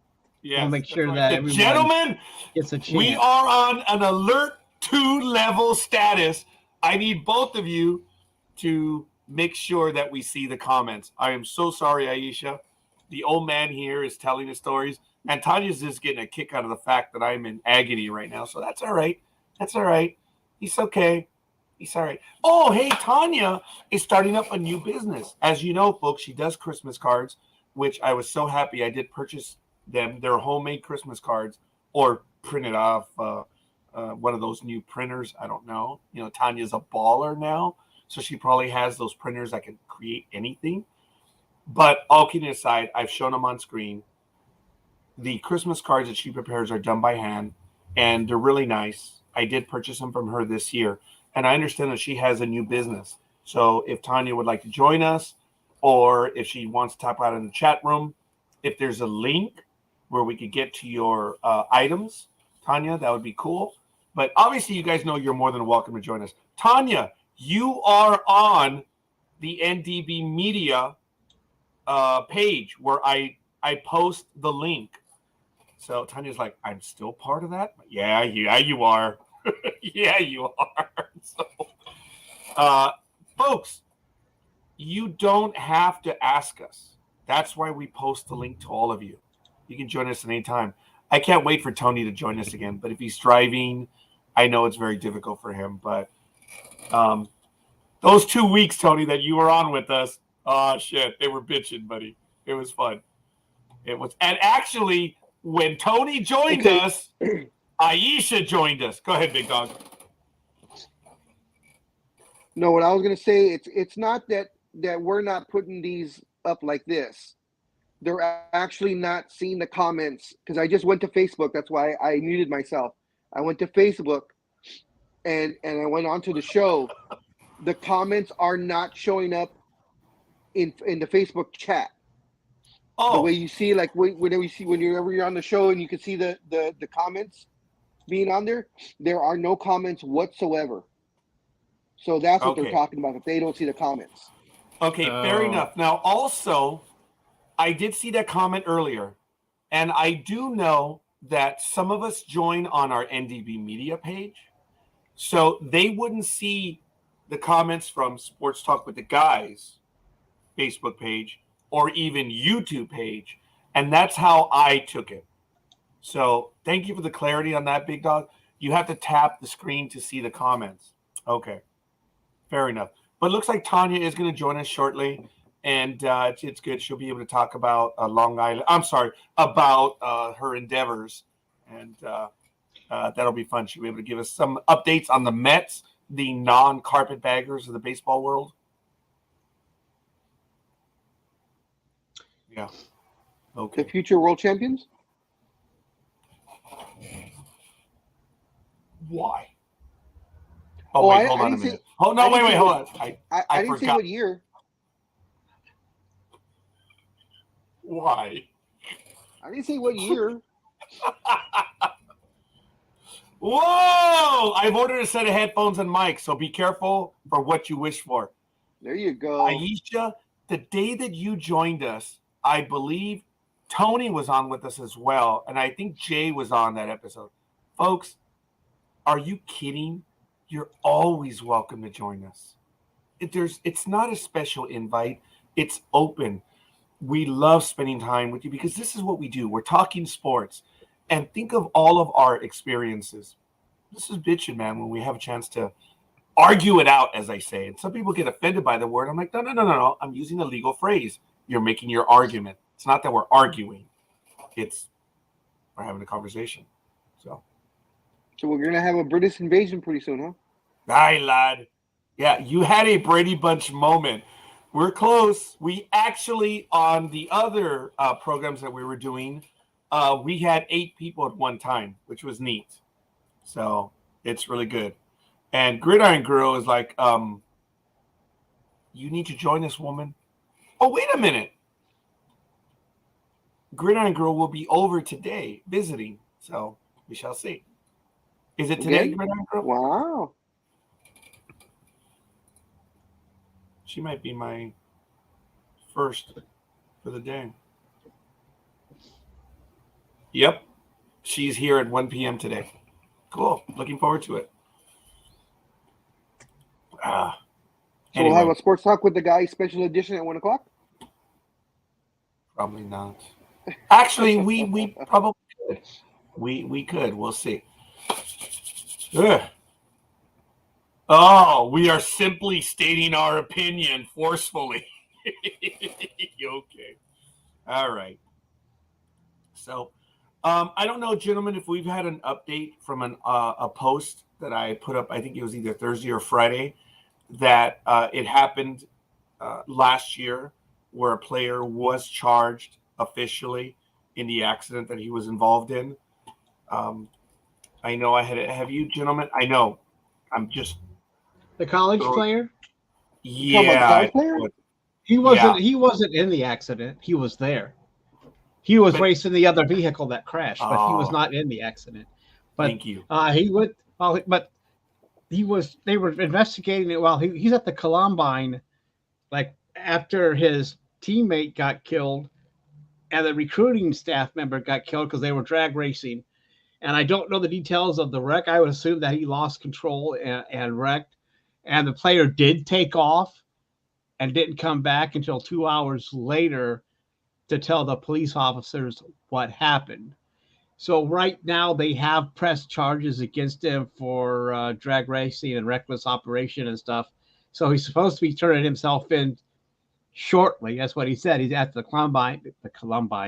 No, not after Columbine. after Indianapolis, he will be turning himself in and give a statement.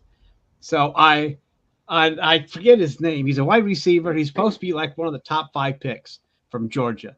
And I think I don't have that article up. Gosh darn it. I should have had that, put that up there. But I think his last name is Stout or something like that. I can't remember his first name. But he's supposed to be a top pick and like a top 5er.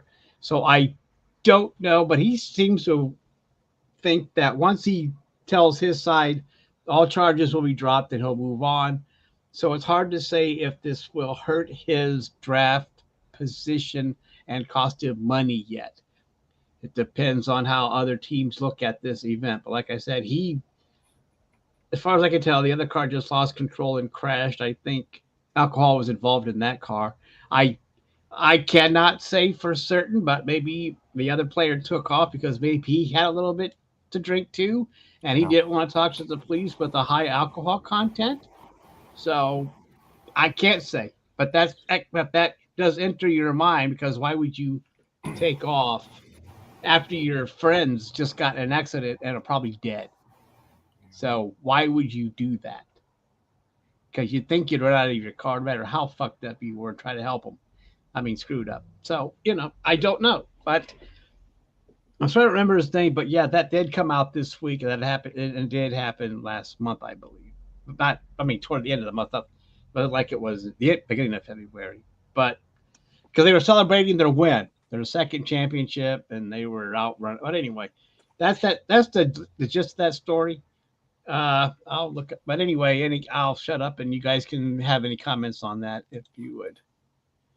Yeah, I thought with the article that I read saying that he might be charged with involuntary manslaughter because he was racing, so he was part of the reason why they crashed. In other words, if he wasn't racing them, they would have had no reason to be speeding at that rate of speed. So I know he went to turn himself in.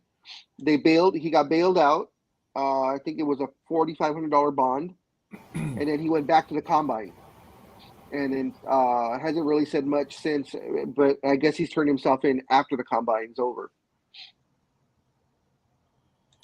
Okay, I didn't. Maybe I read that too afterwards. But so but he still thinks he is going to be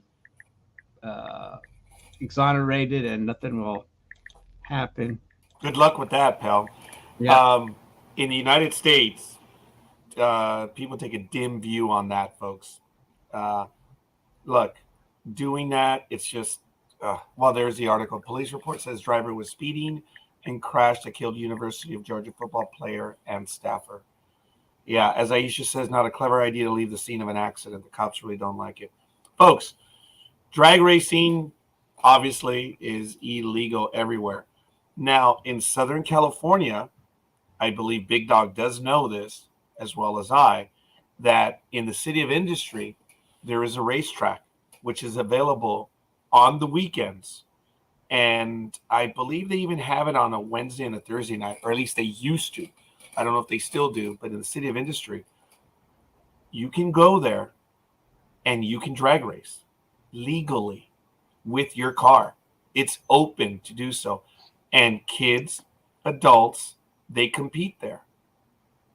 But it's relatively secure, relatively safe. So I believe that's why most people don't choose to go there. And there is a high of drag racing on a city street in the middle of the night. I've done it. I fully admit it. When I was stupid, which was just the other day. But I have not been drag racing in 30 years. But, you get to a signal light. You have a fast car. Guy comes up next to you. He has a fast car. You depress the pedal. Boom. He acknowledges it. Hey, signal goes green. You guys take off. That's the extent of it. Usually it's just a block or two. Kids nowadays don't understand the same thing. And that's why there's just more accidents now. Was I wrong? Yeah, of course I was wrong. But I get it. I get why people do it. It's not right. And you see, the kids today, they keep the race going for miles. And Big Dog, we weren't very smart, but we knew where to drag race and where not to drag race, right? Oh, yeah. We didn't drag race on residential streets like these dumbasses do today. You do them on the stretches. There are many streets. Sorry, Big Dog. There are many streets in Los Angeles that have long stretches where there are no driveways, no side roads. And that's where we did. We were smart enough to do it back then. But the a-holes of today don't do that. They do it on residential streets. Sorry, Big Dog, I cut you off. No. So it's Jalen Carter. He's 21. He faces charges of reckless driving and racing on the January 15th crash. Yeah. It says that Mr. Carter, a defensive tackle for the Georgia Bulldogs, was behind the wheel of a Jeep Grand Cherokee Trackhawk in high-speed race that ended with the deaths of Chandler LaCroix, who was 24, the team's recruiting analyst, and Devin Wilcock, 20, Mr. Carter's teammate. It says Miss LaCroix was driving a Ford Expedition at speeds exceeding 100 miles an hour. Toxicology reports show that she had a blood level of more than double the legal limit. It says 2 other members of the Georgia football team were injured in the accident, which police had initially thought involved only one vehicle. It says, quote, the evidence demonstrated that both vehicles switched between lanes, drove in the center turn lane, drove in the opposite lanes of traffic, overtook other motor vehicles, and drove at high rates of speed in an apparent attempt to outdistance each other. This was from the Athens-Clarke County Police Department in their statement. And he did receive a warrant on Wednesday.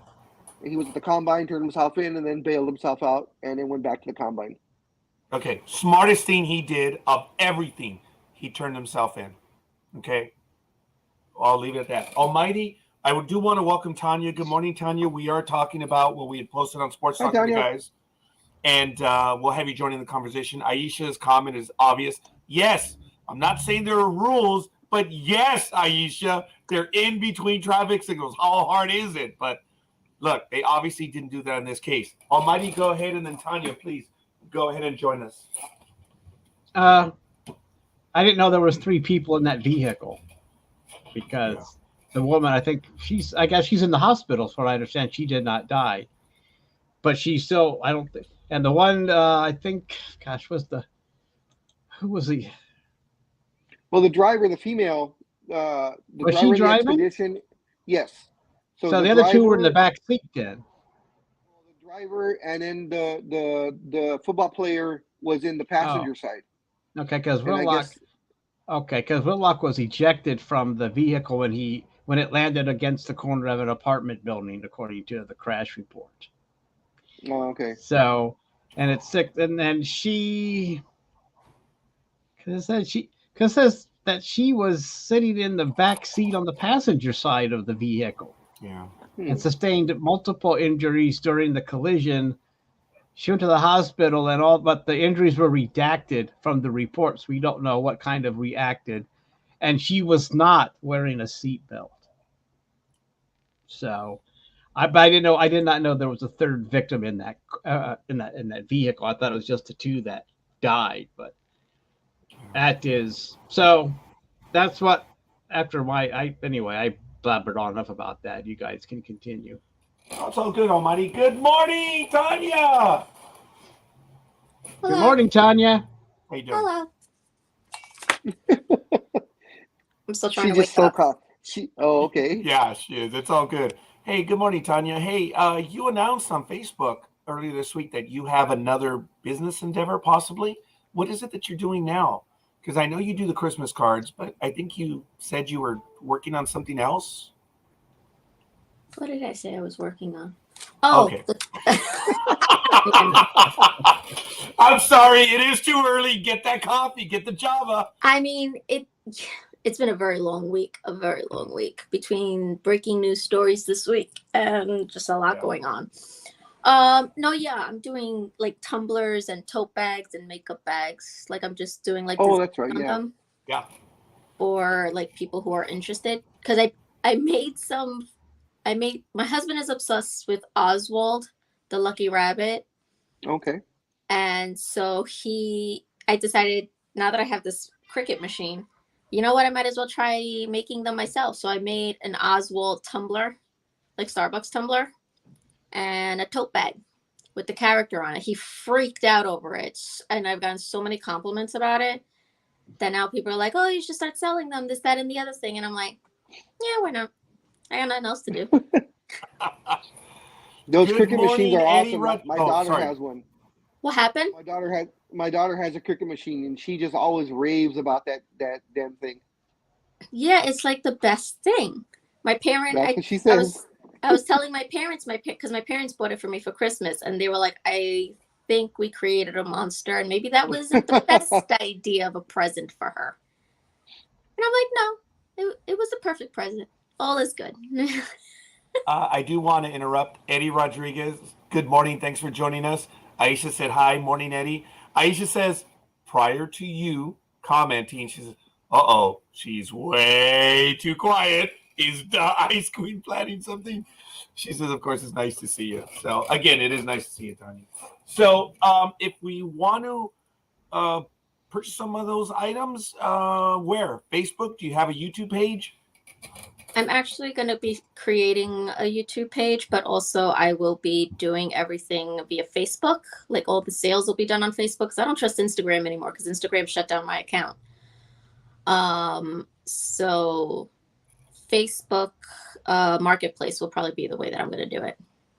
Okay, fair enough. If you're going to be doing any live programming or anything like that, you can do a Facebook Live.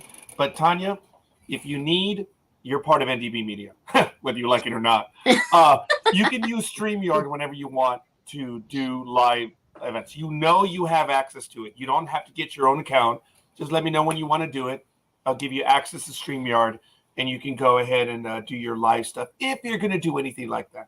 Oh, thank you. I appreciate that. Oh, of course. Look, you were with us when we were nothing, and you're still with us when we're nothing. So if there's any way that we can help out for you to make some sales, that would be really good. So that's absolutely awesome. So hell yeah. So once again, welcome. Do you have any story? Well, did you want to comment on the one that we were commenting on right now, or do you have your own items that you would like to bring to the fore today? No, I think as far as stupid in the news goes, I just can't. I mean, what is there not to talk about? I mean, there's so much. Oh, you know what? Here we go. So, as you know, I work for a company called Odyssey. Oh, thank God. Under that brand, they own WFAN. So one of the hosts, Sal Licata, may he forgive me if I mispronounced his name. He has a host there, and he was doing a show really late at night. I think it was like at 11 o'clock or around midnight, something like that. No, it had to be around midnight, 1 a.m. And I'm listening to if he could, he would have cursed out this caller. And he went off on a tangent because this caller calls and says, "You were the jinx of the Mets last season. Please do not do it to the Mets again this year," by saying they're going to go to the World Series. Now, Sal did not take this very kindly. He went on a tangent. He called the guy an idiot, a moron, and he was just screaming. And I was like, oh my God, this guy's going to have an aneurysm on air. And eventually he just hung up on the guy. And he was like, saying that somebody's a jinx is the stupidest thing in all of sports.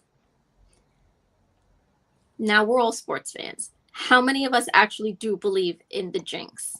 I mean, look at what happens when the Madden games come out and somebody's on the Madden game and people are freaking the hell out. Like, what the frick? You just cursed our team for the year. Hell yeah. I believe in the jinx. I believe in the jinx. And for Sal to say, that's so stupid.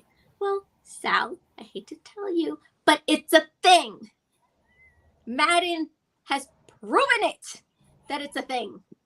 So for him to go off on a tangent, I mean, it was in a company email. It was like the talk of the email. There's actually a link to this rant, and I have to find it so that you guys can hear it. I mean, it sounded like, I'm sure you guys have heard the Mike and the Mad Dog shows.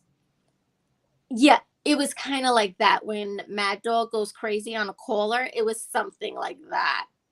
Only you can insert your own swear words exactly where those swear words should have been during this whole thing. It's not that difficult. It's not that difficult. No, and the guy, I mean, the jinx is a thing. It is a thing in sports. Why do we believe in it? I don't know.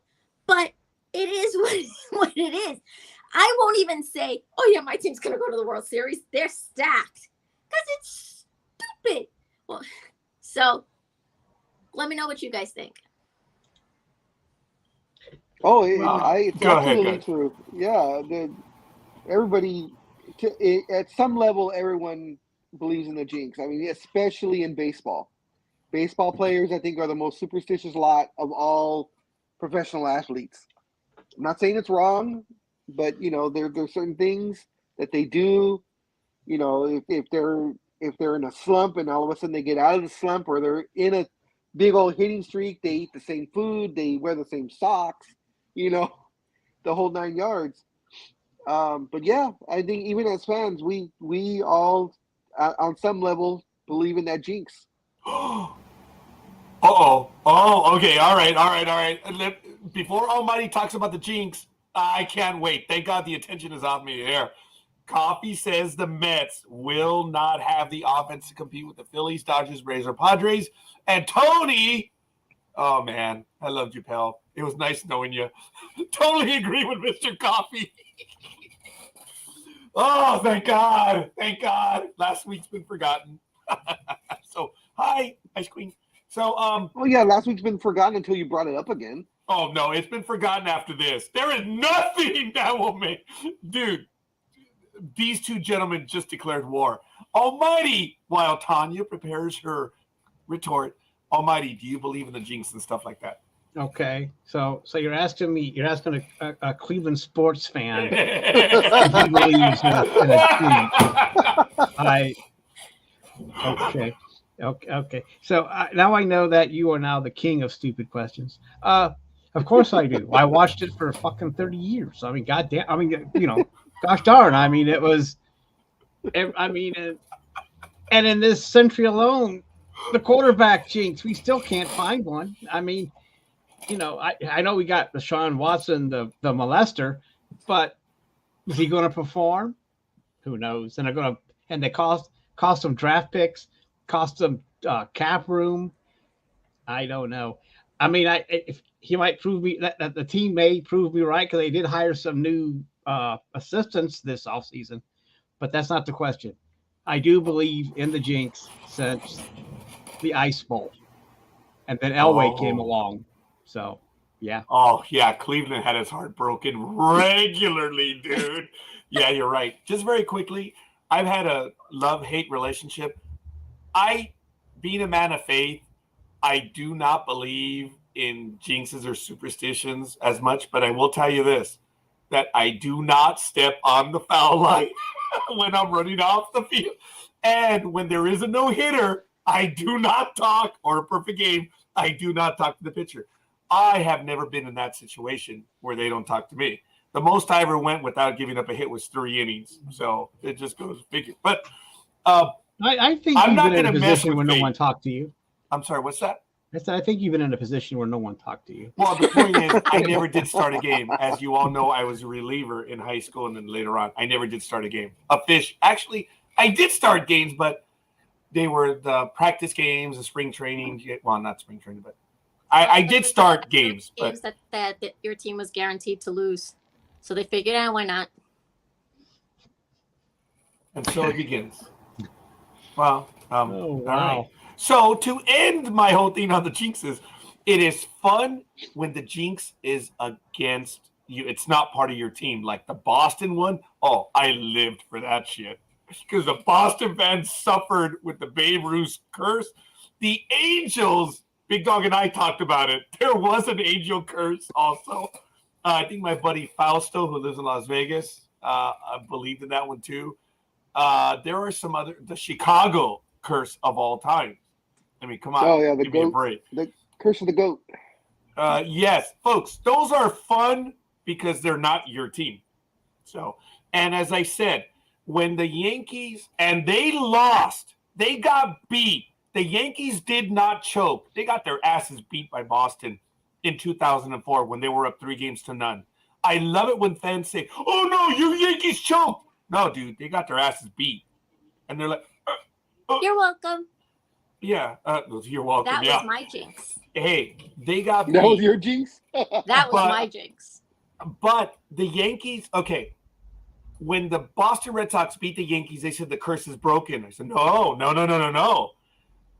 They have to win the World Series. And we all know what happened in 2004. It was an awesome World Series, Boston and St. Louis, because if you remember the first two games, oh my God, Boston and St. Louis were having it out. Those were two good games.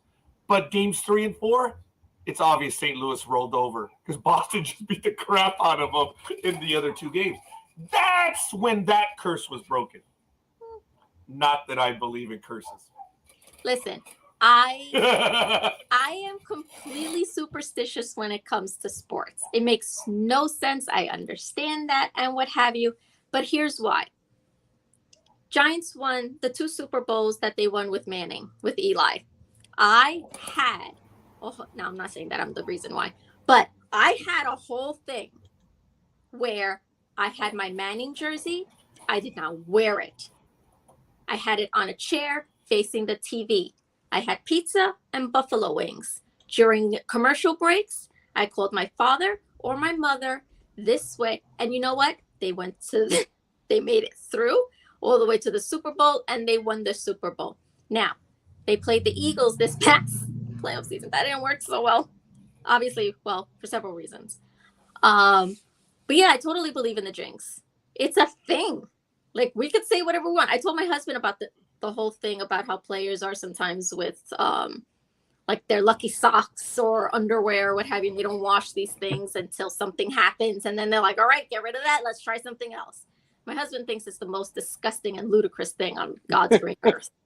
But I'm like, yeah. Yep. But it's a thing. It really The is. rally cap. You cannot go off on a caller because he thinks that you were the jinx. I mean, Sal was saying the team won over 100 games. How was he a jinx? Mother trucker, you were the jinx because they didn't get out of the freaking first round. So don't tell me that you weren't a freaking jinx.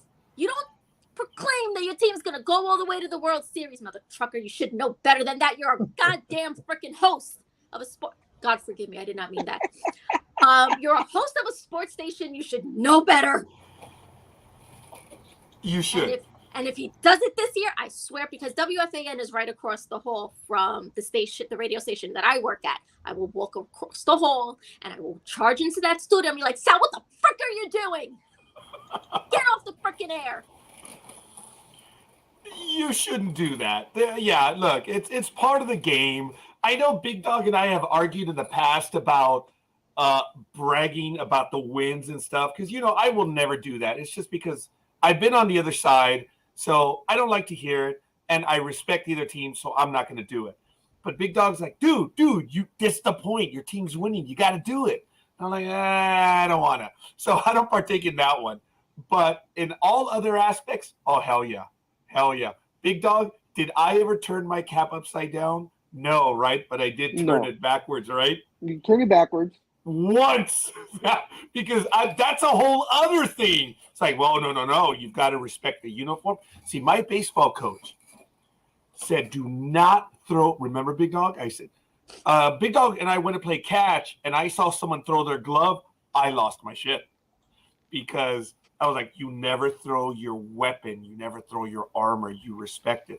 My baseball coach taught us when we were in high school, treating the glove with respect, oiling it, doing everything, but your glove should be able to stand up. And he taught me that. So for me, it wasn't a jinx. It was respect. But I loved making fun of it. I would lose my shit when people would throw their gloves. I'm like, you bastard. Respect the game. But anyway. I don't make fun of anyone else's beliefs because it is part of the game. And it's all good, man. It's all good. So I do have one more story, if I please. may. Of And course. Roger, this is all for you. Uh-oh.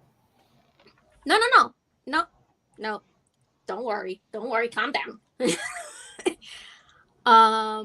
Go ahead. Tanya, you know I'm looking at books, right? When I turn over, I'm Listen, looking at books. so, And by Roger the way, Clemens, I'm looking at hold on. religious books right now, so watch.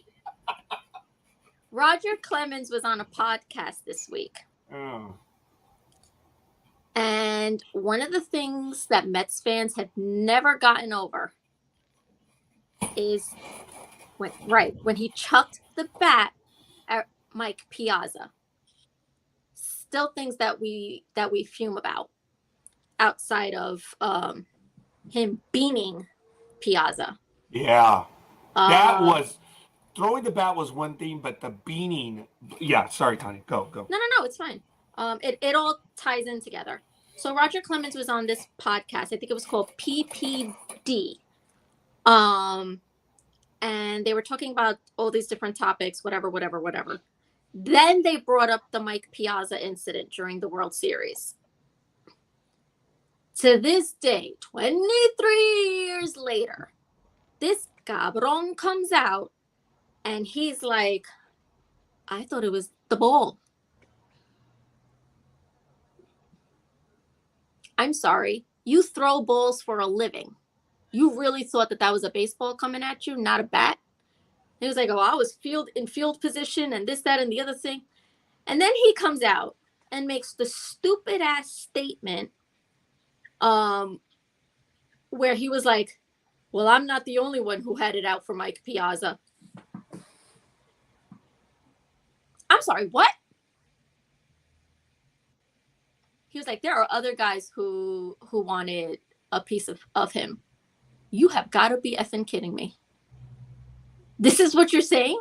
And I'm going to see if I can find the podcast and the link for you. This way you can listen to this conversation. Yeah, but you could have stopped at Roger Clemens, and I think you said stupid ass. You could have just stopped right there. But folks, look, you all know I was a headhunter, but mine was not the headhunter to harm it. It's contradiction in terms. My thing was to hit the batter, and I never went for. Did I throw at someone? Oh, good God, yes. But it was to back them off the plate. I never intentionally. And folks, yes, a pitch does get away from time to time. But yeah.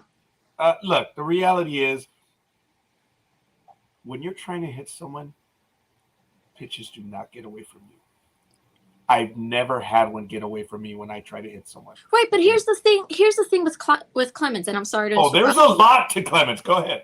But one of those other stupid things was he goes, because they were like, oh, were you trying to hit him with the bat?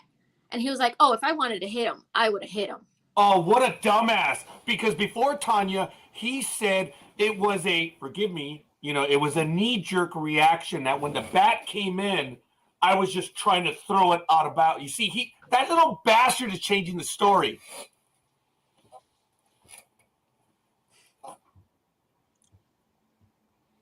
Yeah. That's revisionist history. But what do you figure from a clown? He was a clown back then. He's a clown now.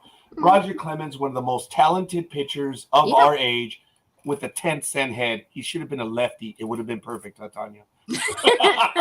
Right? Because then we could say, well, he's a lefty. 10-cent head.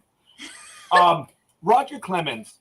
Look, to finish my thought, folks. Look.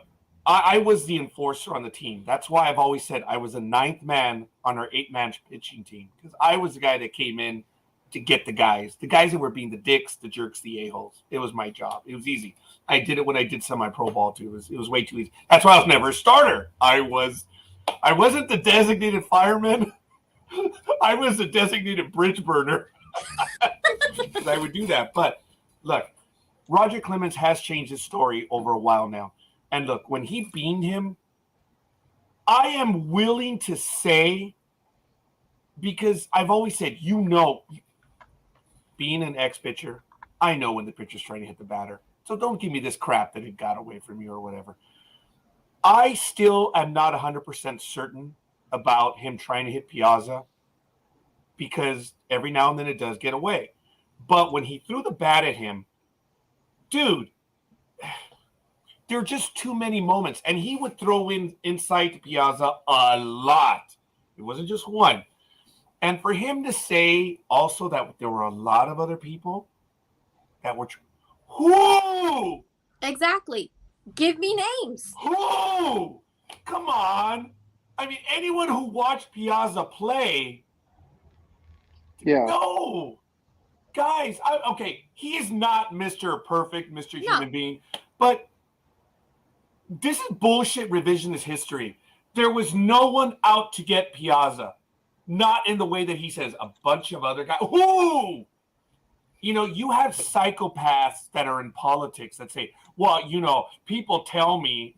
Bullshit. That's your own mind. Roger Clemens, another psychopath, making shit up and changing his story over the years.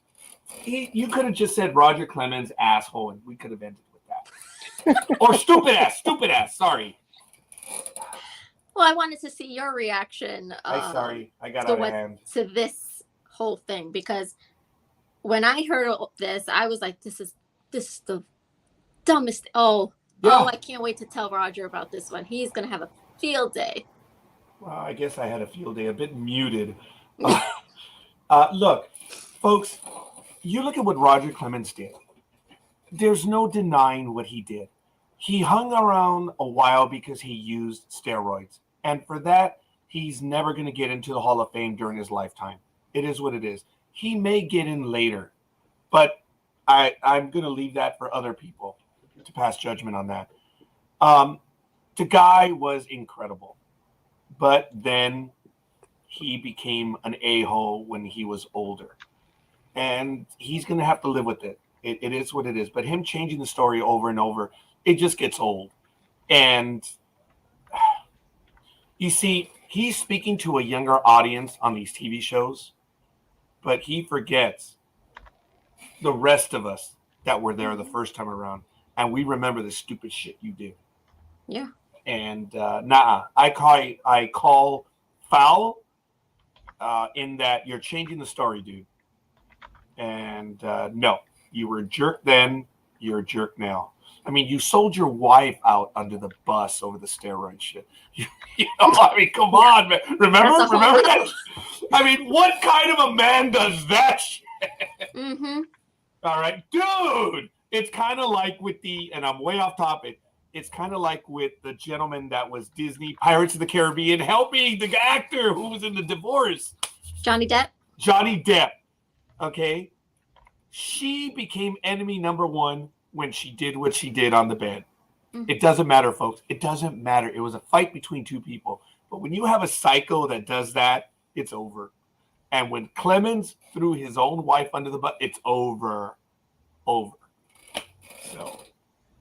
yeah. Sorry, Tanya. Good job. She got me going on. He's an a-hole. And it is what it is. Ugh. Gentlemen. The floor is yours. Gentlemen, do you care to partake? No. The only thing I wanted to add was when you said that he became an a-hole later on in life. I was going to preface it by saying, no, he became more of an a-hole. He was already one. He played. Yeah. He just got worse when he got older. He got bitter. Yeah, I think he did. With the whole not getting into the hall, because he wants it bad. But I acquiesce, big dog. You reap your own rewards, so to speak. Yeah, no kidding. He did what he did. Now he's gonna pay the price. Yeah. Almighty, do you have any thoughts on that? No. I think all three of you guys said enough, and I don't have to add anything into it. So, good job. Oh, thank you. Wow. Well, how many times can everyone call him an asshole? Come on. On this program? Infinitely. Okay. Asshole, et cetera. Or as I would tell my daughters growing up, whatever she'd tell me as kids, I would respond to her, times infinity. Yeah. There you go. Times infinity. Or just to piss her off, she'd say something else, times two. Whatever she'd say, times two. Back to you, times two. So we're quite skilled at calling people that right now. So Tanya, all kidding aside, spring training's here. You've got to be jazzed, man. Hope springs eternal, right? Aww. I put nothing into spring training. So we were watching a game. What game were we watching earlier in the week? There was a game we were watching. I was wearing my Mets cap, my Mets shirt, what have you. we're in the newsroom. I turned to the editor. I was like, I'm going to change one of these channels to the Mets game. You okay with that? He's like, yeah. I'm like, cool. Change it. Watching the game. Okay. Mets are up. I think it was the Cardinals. Then the Cardinals tied it eventually, and then the game got away, but I wasn't paying attention because we had a breaking news story at the time. And one of the guys comes up to me, and he goes, oh, looks like your team is losing. And I looked at him, and I was like, oh, I guess that would mean something if the games actually mattered. And he goes, and he's like, yeah, well, what do you expect from the Mets? And I'm in my head, because I'm at work and I can't say what my thoughts are. My thought was, well, I guess I can't expect much from an asshole like you anyway either. So I guess we're even. Yeah. I mean, spring training doesn't mean anything.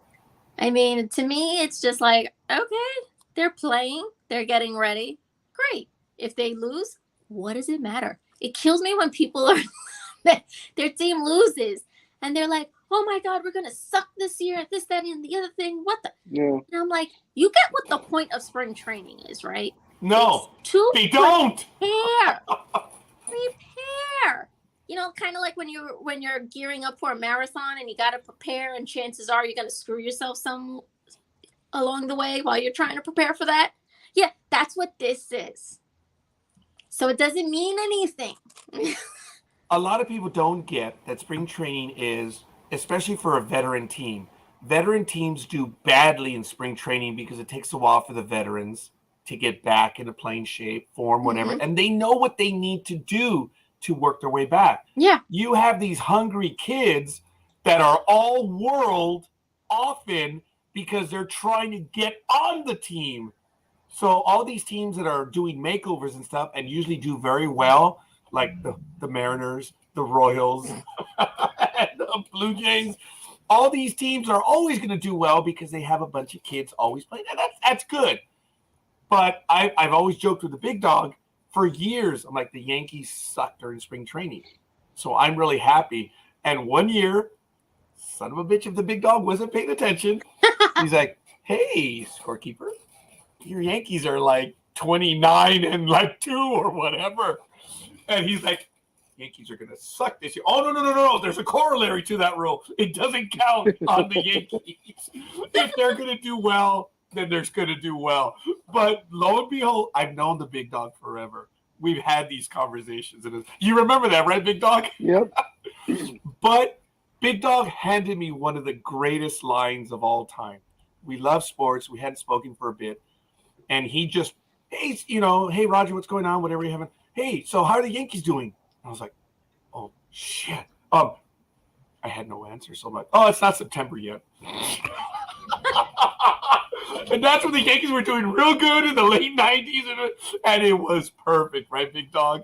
And big dog was like, oh, yeah. It was funny. Because, I'm not paying attention. It's not September yet. So he handed me that one, and we still use that one. I'm glad Big Dog reminds me of that one from time to time. But it is good. I am excited insofar that baseball is starting. Tanya, I don't know if you caught earlier, but I have a holy day of obligation, and it is this year. It will be March 30th, and I will be off from everything. I'm closed. I'm not open that day. Don't take calls, appointments, whatever. I don't go to work. It's a holy day of obligation because on that opening day, starting at 10 a.m. my time, you get the first game, you get the 1 o'clock game, you get the 4 o'clock game, and you get the 7 o'clock game. It's baseball all day, and I love that day. So for me, that's, as I've said, that is my holy day of obligation. Big Dog knows it. I go dark, huh? So you agree with some of the people that say that should be a national holiday, right? Opening day. Yeah, I'm actually okay with the national holiday being the Monday after the Super Bowl. People don't go into work, but I think it already is indirectly a national holiday. But okay, imagine how you'd be, Roger, if baseball was actually fun to watch. Coffee. That was a snappy retort. So there you are. So it's good. Yes, Eddie, people are fickle. So, but all kidding aside, folks, this is Sports Talk with the Guys, home of the Monday Morning Quarterbacks on Saturday. It is 8:24 a.m. Pacific time. It is March 4th. We're having a wonderful time. Really good stuff, folks. Baseball is going and blowing. Football is kind of calm. I believe the combine is this month. Next month, we will have the draft. So football continues. Basketball and hockey are flying towards the playoffs. Big Dog, any? Oh my God, he got hurt, didn't he? LeBron? Yeah. Yes, LeBron had Please go to that, calf Big Dog. he has a calf injury. He will be out approximately. Actually, I take that back. He's out indefinitely, but will be rechecked in 3 weeks, which puts him into April. So if he comes back, it'll only be with maybe about 8 games left, if that. So we're trying to hold on. We're only 1 game out of the play-in, so that's a good thing. And of course, what brings me great joy, and that's just because I'm an ass, because I'm a Laker fan. But ever since the Los Angeles Clippers have acquired Mr. Russell Westbrook, they have yet to win. They are 0-5, losing another heartbreaker yesterday. And I watched the end of it because I was, I saw how close the game was, so I decided to watch. They lost the game because of Westbrook. They threw a few seconds left. They were scrambling to get to the front court. They got to the front court, and one of the players threw quite a cross court, but a good 15, 20-foot pass. And Russ took his eyes off the ball, and he put his hands up in the air to grab the ball because it was a little bit up, and the ball went right through his hands and out of bounds and back to the Kings, who were up by that 1 point. Actually, no, I take that back. They were down by a point. So the Clippers had the ball with about 7 seconds left, and Russ let the ball go out of bounds to give the Kings back the ball. Kings went down, they got fouled, and they made the 2 free throws and won by 1 point. Not that I'm gleeful about it, Big Dog, but I'm not worried about Mr. Westbrook and his family and his financial situation. Oh, no. I think he's Financially, okay. he's But when I see failure like that, it just gives me great joy. What is wrong with Mr. Westbrook now? I mean, is he really done? Has he called it in? Is it over? Has the game passed him? No. So what the hell's wrong, man? Yesterday, I don't watch Clipper games because I am not a Clipper fan. You guys all know that. So. Oh, you're not? Playing better than what he was playing with the Lakers because he has better shooters around him now, where we didn't have the shooters. So he's driving more to the basket and facilitating the games.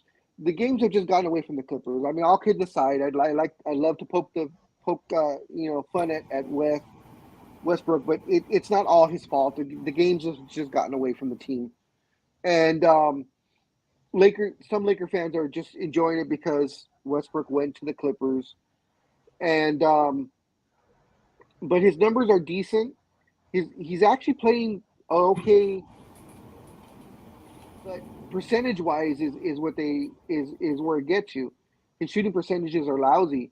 In fact, when they played the Golden State Warriors 2 games ago, you could see the game, and they were actually daring Russ to shoot outside shots, and he either wouldn't or he would try it, and he missed. I know he was 0 for 6 from the 3-point line. His stat line was not that great. I think he was 4 for 14 on that night, and of course his turnovers. But I said it from the very beginning, guys. When he came to the Lakers, it was not the system for him to be in. The players weren't the right type of players. Russ, as I've said from the very beginning, Russ is an alpha. He has to have the ball in his hands at all times. for him to be effective.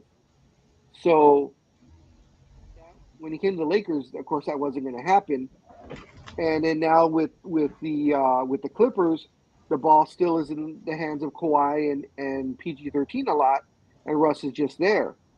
So I think in the long run, no, it won't last. I don't know where he'll be, but I think it's a telling sign that he has played for 5 teams in 5 years. Oh. You know, ever since he's left OKC, he just can't find the right spot for himself. You know, Big Dog, I get it. And I can appreciate that. I was lucky or unlucky to play with alphas. You know, I mean, we have all played with alphas. But where do you draw the line in, look, Kobe Bryant, oh my God, the alpha of alphas. And yet he still worked with his teammates. There were times when Kobe didn't shoot, which he did when he was getting older. He got the other team and the rest of his team involved. And the Lakers were dangerous when Kobe didn't have the ball all the time. That's what made the Lakers pretty good in the last few years when they were competitive. When does Russell Westbrook get there? When does the realization get there? I get it, Big Dog. Yes, he's an alpha, but come on. You know, part of being a professional is being able to play the game with your teammates. And it's a shame because Russell Westbrook, yes, but he's getting older. When does he make that transition? When does the realization hit? See, and we thought it was happening this year when he accepted going to the bench. And I was actually playing very well for about 10, 15 games, and then kind of went back to his normal self. So, I don't know. It's a good question of when you realize, you know, that you're not the guy anymore. And last year was a very telling story when one of the assistant coaches would come up to Russ and say, hey, you know, why don't you stay after or come in early, blah, blah, blah, so we can work on some stuff so you can integrate better with the team. And Russ refused every single time. I believe he was told maybe 4 times by Hamlin, which is the assistant coach, to come in and, you know, we'll work on how to integrate you better. And he was just like, nope, not going to do it. Just not going to do it. So that's a telltale sign. I mean, he's not ready. He doesn't feel he does is his fault. Losses last year that he was a big part of, he took no responsibility whatsoever at all. At least LeBron and Anthony Davis, when there were losses, they'd be like, yeah, you know, I played crappy and I didn't do this, I didn't do that. I accept it. You never heard that from Russ at all, ever. And of course, the fact that he came in and with the Lakers and said in an interview late in the season last year, well, I came here, I never expected to win a championship, though. That wasn't on my mind. Then why do you play? Why do you play? Exactly. You know, no matter what sport you're in, you don't come in saying, oh, no, I don't want to win. I don't expect to win a championship. That's not on my mind. Every single player, that should be on their mind, although the younger millennials want the cash first. And if they happen to win a championship, then they'll be okay with it. But older guys have been around for a while, like Russ, you know, they realize that even though they had a Hall of Fame career, possible Hall of Fame career, ring makes the big difference. You know, you talk to Barkley, you talk to Ewing, you talk to Dominique, all those guys, that's the one thing all the accolades that they had, that's the one thing they say that they miss. They wanted that ring. Almighty. We talked about Westbrook before, and yeah, we've wasted you. And you know, enough has been said. I mean, I'll just leave it at that. I mean, I don't care about the Clippers either, and Big Dog has said it all. So, yeah, your Cavs are doing very well, by the way. The what? What's that? I said your Cavs are doing very well, by the way. Yeah, finally. I mean, doing very well without LeBron James at this point, because without them, they always sucked ass and got the first pick and still couldn't win. But anyway, We'll see how far they get into the playoffs. Well, that'll be fun to see. But you got to enjoy that while you can. Yeah. You know, one thing that has been a casualty in all sports due to the increase in salaries, due to these luxury taxes, due to whatever you want to call in all sports, we can all remember, especially everyone on this program and most people in the chat room, that you always had veterans on teams. And these veterans would always, either by design or it was just a whole different game, these veterans would impart the game on the players. Maybe there were some life lessons. Maybe there was just learning how to play the game. And I just don't see it in today's era. In baseball, veterans don't hang around. They're just, it's done. I remember in the 80s and 90s, a 35-year-old pitcher getting a 3-year deal. Still, those deals don't happen anymore. We've all heard the phrase in baseball, the wrong side of 30. It is real. And look, Machado, God bless him. He got his money. Now shut the hell up and play, Machado.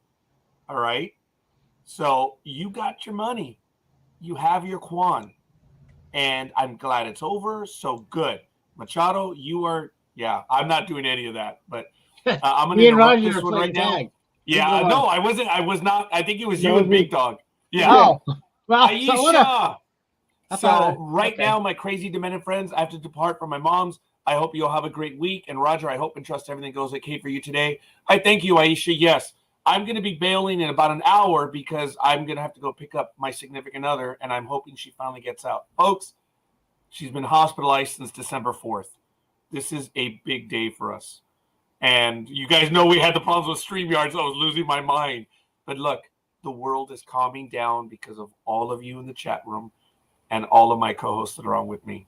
I love you and I appreciate you because we're able to get through it. All of a sudden, it's 8:36.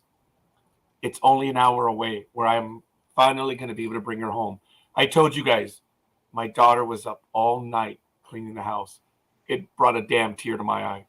And because she still has a 6 to 7 inch wound that is open.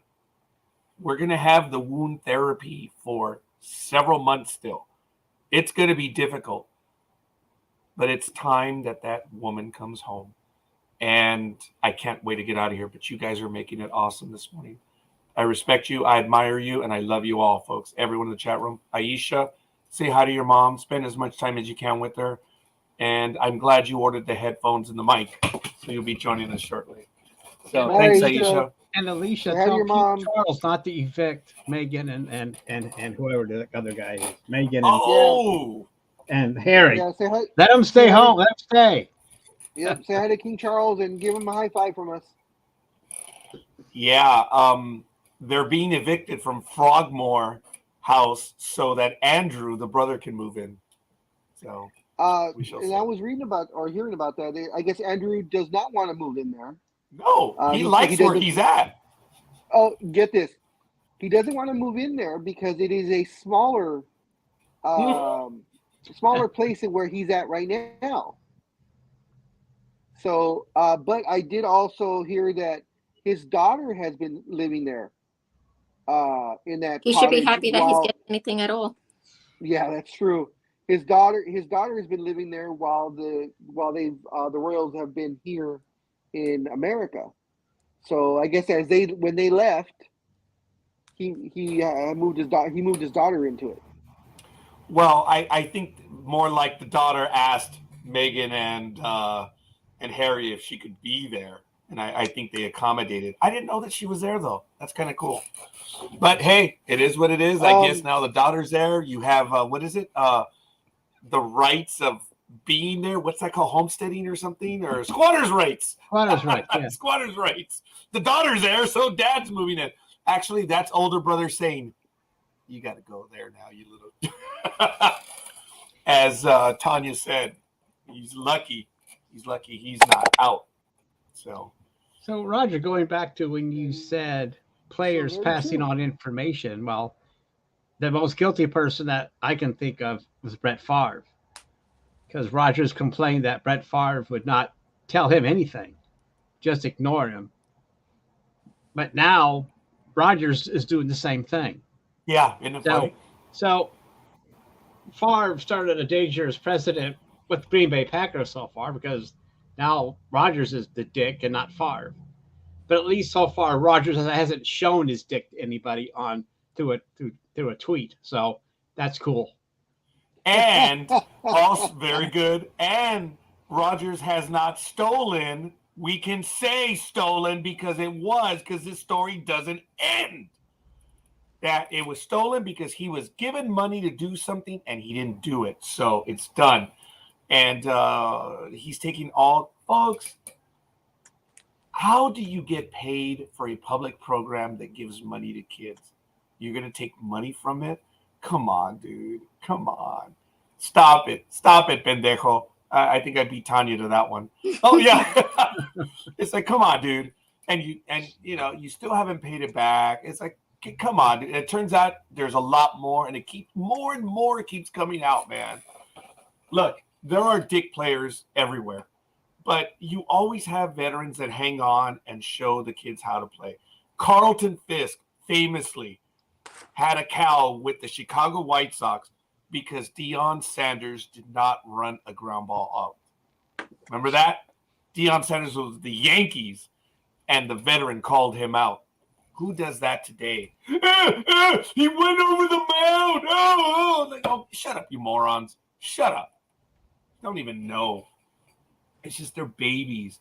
And as I said, folks, the unwritten rules are what mama told us growing up. Be respectful, play to win, and be a good sport about it. That's what the unwritten rules are. As I've said, in baseball, it's all about respect. Don't show me up. And it's all based on what mama told us growing up. And these guys make up shit all the time because, mama's boys don't know any better. So, I don't know. Tanya, do you care to comment? No. Oh, okay. All right. Fair enough. 8:41 a.m. Sports Talk with the guy. Sorry, Almighty. Go ahead. I was going to say, well, go ahead, Big Dog. Raise your hand. No. I was pointing to you. I was pointing to Almeida. Okay. The thing that caught me was that Dan Snyder has banned Jeff Bezos from buying the Commanders. Oh. And okay. So I don't know how that happens since the whole league votes on it, but we know that those two aren't exactly friends. So I think that was running this week in different places that he doesn't want Bezos to buy the Commanders, and everybody wants Snyder out anyway. So I don't know. But I do. Yeah. But gosh, where is this? Okay, well, you get that. I want to remind everyone that just a few weeks ago, we were talking about this, that when Schneider still wanted to sell the team, Bezos said clearly he is interested, and the contention between Bezos and Schneider is the Washington Post, because the Post is owned by Bezos. And all of the stories that have hurt Schneider have broken on the Washington Post. So I don't know, Almighty, if you were here at that time, but I had commented that it looks like one way to bury the hatchet would be Bezos having to sell the Post. And if I'm not mistaken, remind me, Big Dog, is the what? Oh, well, hell, Tanya would know, or I'm sorry, Ice Queen would know this. I just don't recall right now. Is the Post for sale? Because prior to Schneider saying you're not going to buy it, well, there was talk that Bezos would have to sell the Post as a gesture of peace to buy. Are you familiar with that, Ice Queen? No. Okay. But I know that there is. I'd have to look it up again, because I think we did do a story about that a while ago. So I'd have to look into it again. That would be so funny if I quoted Tanya's story. That would be hilarious. But That real quick, happens. the Go ahead, Commanders Almighty. Bank has told Bezos he can't bid on the team. The Commanders Bank has told him that they cannot do that. Go ahead, Big Dog. As of January 23rd, it says the Washington Post is not for sale. Spokesman for the newspaper and its owner Jeff Bezos told CNN on Monday, which I guess was that day. Yeah. They denied a New York Post Yeah. report, which cited unnamed sources suggesting the billionaire could shed the newspaper to help fund a potential purchase of the Washington Commanders. Okay, so they took according a different stance. Sorry, Big Dog. But the biggest issue is that Bezos would have to give up his interest in Amazon. He can't. He couldn't be. He couldn't have anything. Yeah. If he would buy an NFL team, he would be prohibited to own Amazon because it shows NFL games, and that would be considered a conflict of interest. Yeah. At least right now, because how many conflicts of interests have been eliminated over the past 2 decades with owners allowed to own more than one sports team and blah blah blah, and then having casinos in their stadiums and Walt Disney owned ESPN and Steelers. owned, let me see, a team called the Anaheim Angels, and then let me see, hold on a minute, Fox. But that's hockey. But that's hockey. I don't know the rules in hockey. That was interesting too. So they can do whatever the hell they want, you know. Yeah, but I'm just saying that's hockey. I don't know the rule. Every What? That was baseball.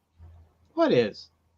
The Angels. The Anaheim Angels. Oh, yeah, you're right. I don't know. I thought you said something. I thought you said Kings. If I'd shut up and listen, I guess I'd be better off. But since actually, Almighty, to give you credit on that and honesty, if we'd all shut up and listen, we wouldn't make mistakes here. But anyway, I don't know the rules. And I guess is that allowed in baseball then, Raj? Can they? It was not allowed. But all kidding aside, there was no prejudice. They kept the contracts, they kept the deals. It actually worked when Walt Disney owned the Angels, and when Fox, remember, they did it to block each other. Remember, Fox bought the Dodgers when ESPN West was in the works. And this was before ESPN2. I know, you guys, there was a time before ESPN, and 2, 3, college and varsity and all that. I think that was before my time. Oh, that's too bad. In the beginning, it was what? I should consider myself fortunate. I really should. Because nary but when you were there in the beginning, and in the nary morning, a zinger is ever sent to the big dog. I'm the one on the receiving end from Tanya. And I'm like, I should consider myself fortunate. I'm all right with that. Because all kidding aside, as you know, folks, a lot of the stories that Tanya is good at her job, obviously. Duh. But I need to say this correctly. It's not the interviews that we've had on our programs, folks.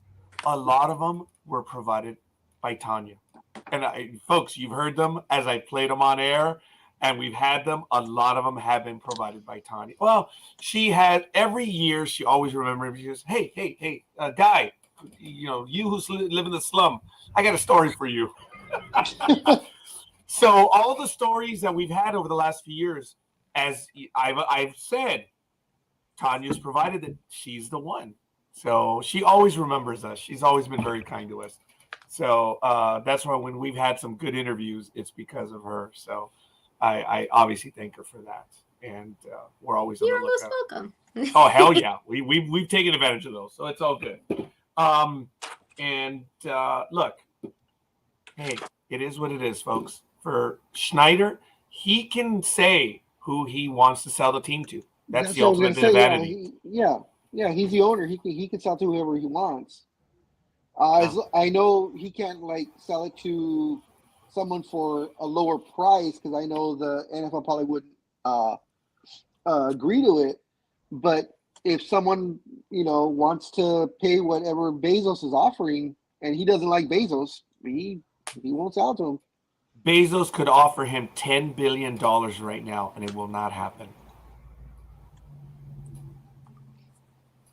Oh my God. That's funny, Coffee. That is damn funny. He should sell it to the ex-wife. Oh. She has the money. Oh God, she yes, does. she does. Oh my God, that would be the ultimate thing. That is funny because Dad would get the money from the ex. Oh, that'd be hilarious. Could you imagine Bezos wants a team? He could get it, and the money that he had to give up to the ex, and she buys it. Oh my God. That is funny. That's good coffee. I appreciate that. All right. So we're good. I have about a little over 40 minutes left. I'm still enjoying it here. I am going to leave in about 40 minutes. So do you guys have anything else you want to get to? Did you want to get back to basketball? If you don't have anything, I want to give the standings, folks, as the Big Dog usually calls it. You know, I do divisional standings. Big Dog likes the playoff ones, and I'm going to do that one right now. In the Eastern Conference, the Bucks, Celtics, 76ers, Cavaliers, Knicks, and Nets are in the top 6. On the outside, well, not the outside looking in, but the ones fighting are the Heat, the Hawks, the Raptors, and the Wizards. And definitely on the outside looking in are the Bulls, Pacers, Magic, Hornets, and Pistons. In the Western Conference, you have the Nuggets, Grizzlies, who are 6 back. The Kings are 7. The Suns are 10. The Warriors are 11. And the Mavericks are 12. They're in the top 6 spots right now. The next playoff, and this is where Big Dog will help me and correct me, the Timberwolves have the 7th spot at 12.5 back. The Clippers are right now in the 8th spot, which are 13 back. Those are the original 8 spots, but Big Dog will help me.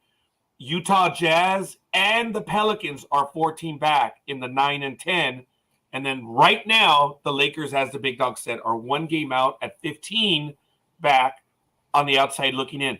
But you have the Thunder and the Blazers at 15.5.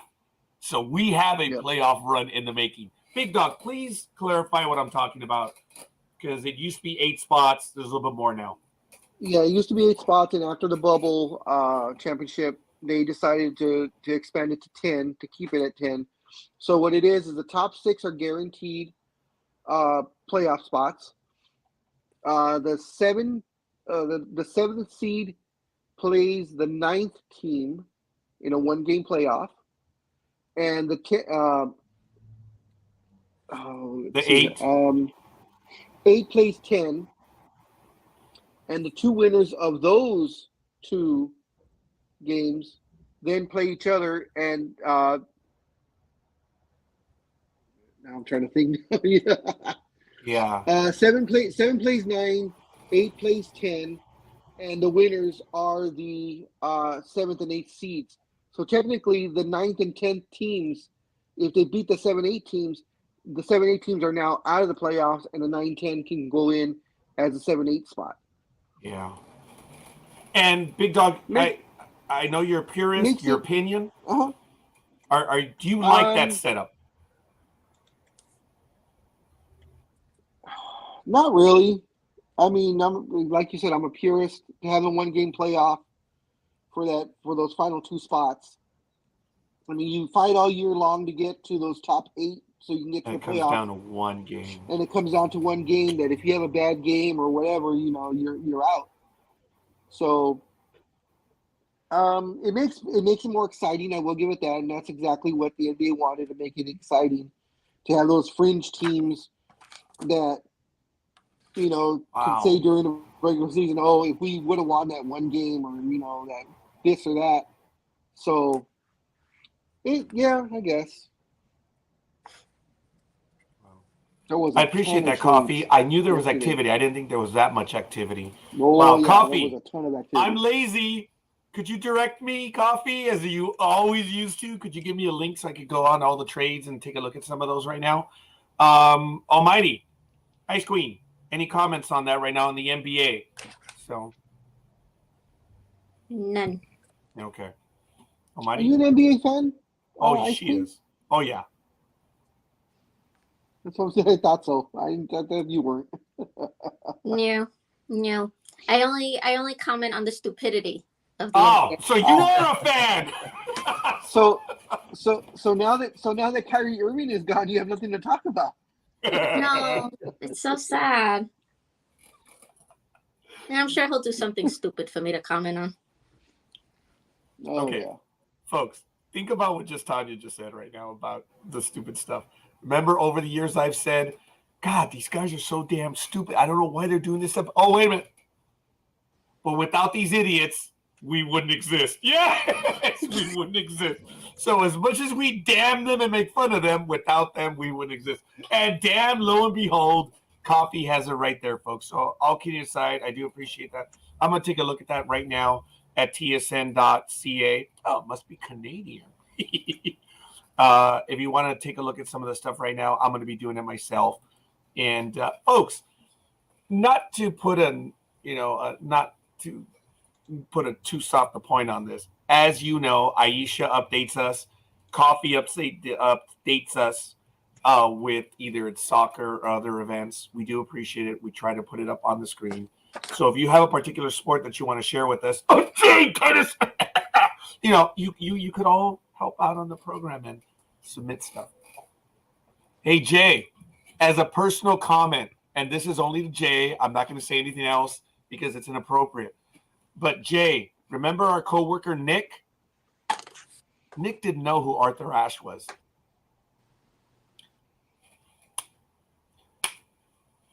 Nick was a high school varsity. I still can't say it. He was a varsity tennis player. I mean, who the hell plays varsity tennis? But all kidding aside, Nick, think about that. Or Jay. Arthur Ashe did. I'm sorry? I said Arthur Ashe did. Yeah, Arthur Ashe did.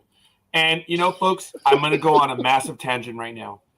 It was absolutely awesome for ESPN to name an award, the Arthur Ashe Award.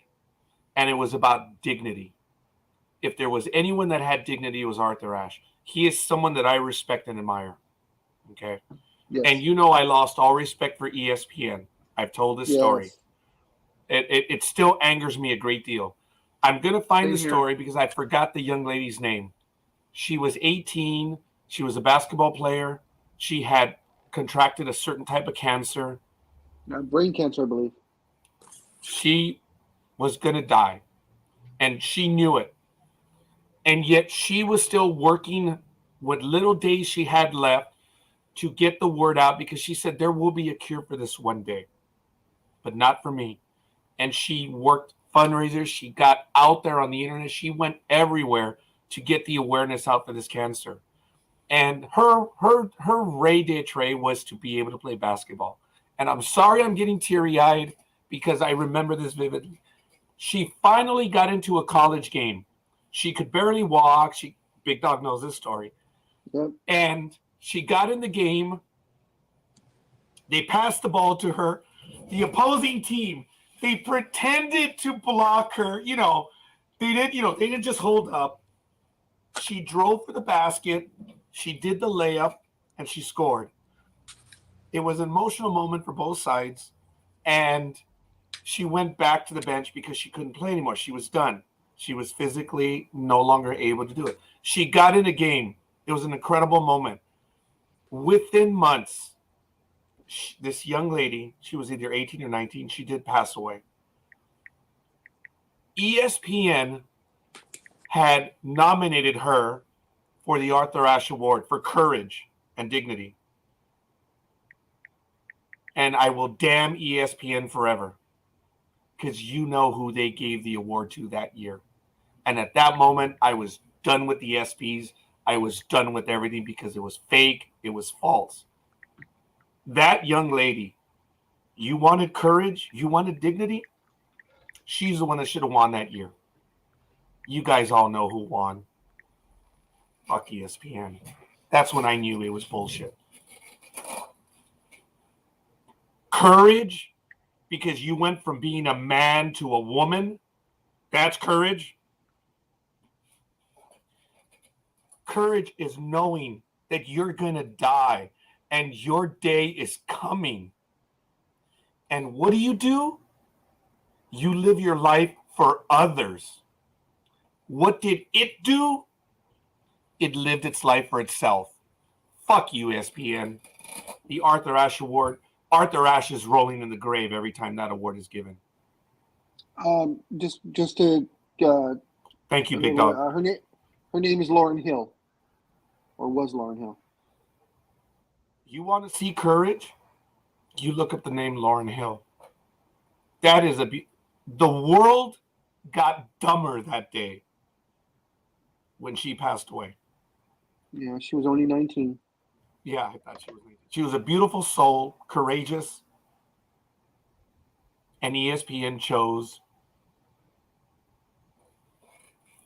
their bullshit. Anyway, I'm sorry, folks. It's an emotional day for me, so I'm there. But thank you, Big Dog. I love you for it. You know I do. It was Lauren Hill. How could I forget her name? I got to type that shit down right now. Otherwise. Just to let you guys know what it was, too, the reason why it got such national coverage, not only for her fight and everything that she was doing, but the NCAA allowed Mount St. Joseph's to play Hiram College 13 days earlier than what they were supposed to, right? So she could get into the game, because they didn't know that if she would be able to survive those 13 games, 13 days. So that's another reason why it raised so much national coverage, because the NCAA pushed the game earlier by 2 weeks just so she could get into play. She passed away on or about, and this is 2015. This is how bad I've had it for ESPN since then. And the award was given. You guys, I'm sorry, I'm done. I'm going to need a moment to just be on my own. Big Dog, thank you for that. Lauren Hill. Like I said, the world we lost. We lost that day. I'm sure I'll find a video of her. Yeah, we lost. Well, right now, Ice Queen is giving us a tour of her place. I know she's not, but she was. I was like, I can't. And then, oh well. Because I realized what time it was, and I'm like, wait, I have to make 2 tote bags right now. Oh, okay.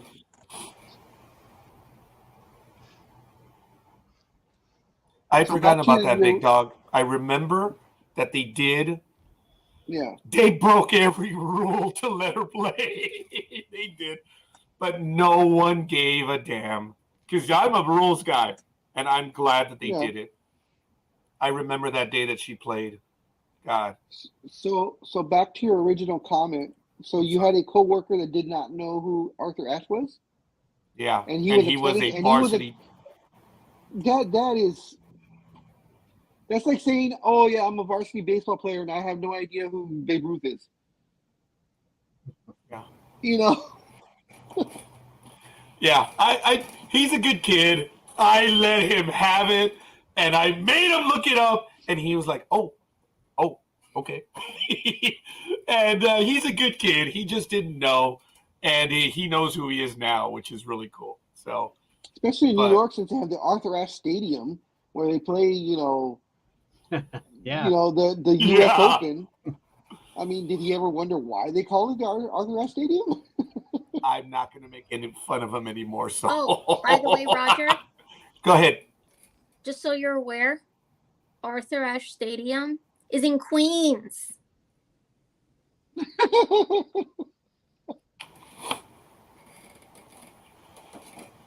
Why? Nothing goes to Almighty. Nothing goes to the Big Dog. It's just all I get from Tanya. I swear, I think the only thing that Tanya and I have in common is Kim Ing, the general manager. I think that's the only thing that we see eye to eye on. Otherwise, there is shit that we see eye on. Oh my God, we were fans of her when before she became. I'm so happy that she's a general manager now. I don't care if she's good at her job, because how many GMs have we had that were bad? It doesn't matter. She paid her dues. Now she's a general manager. Good for her. I'm so happy. Now, you can do whatever you want. Who's she with? Derek Jeter hired her to be the general manager of the Miami Marlins. Yeah, former Oh. Yankees don't do a lot of good things, but that one actually got something.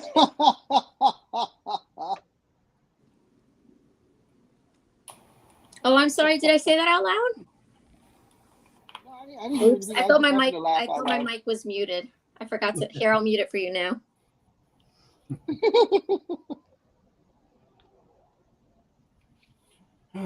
And just for the record, you're the one who invites me to be on this show.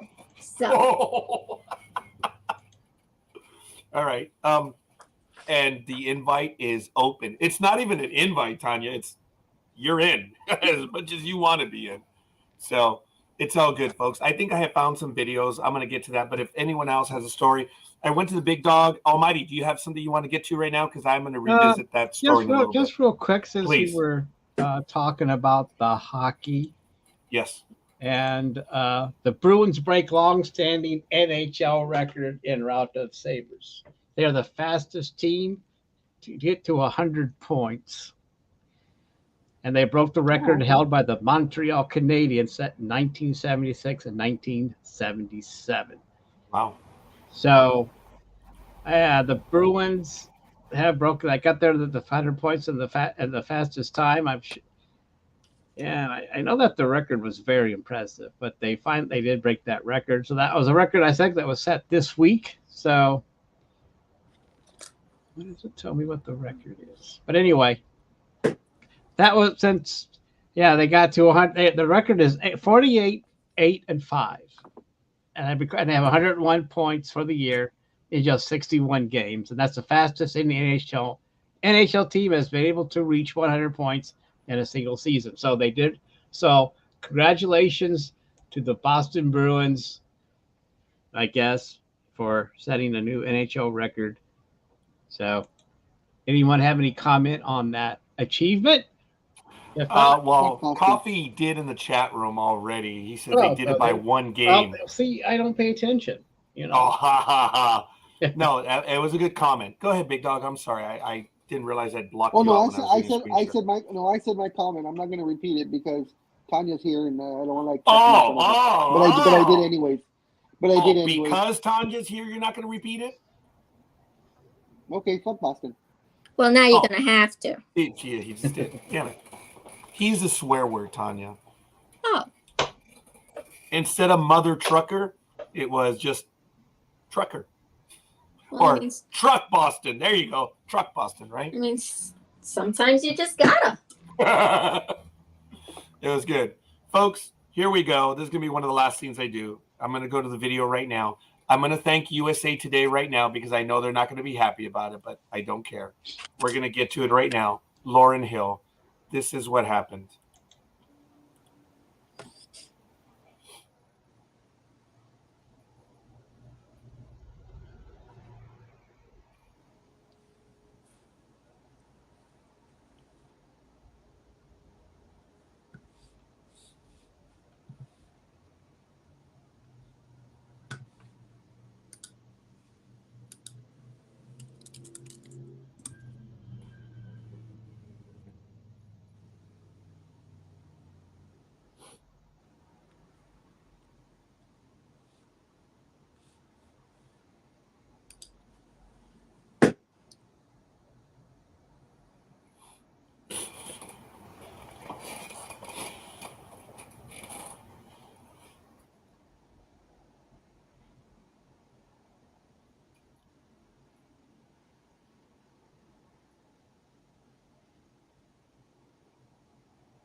Sorry.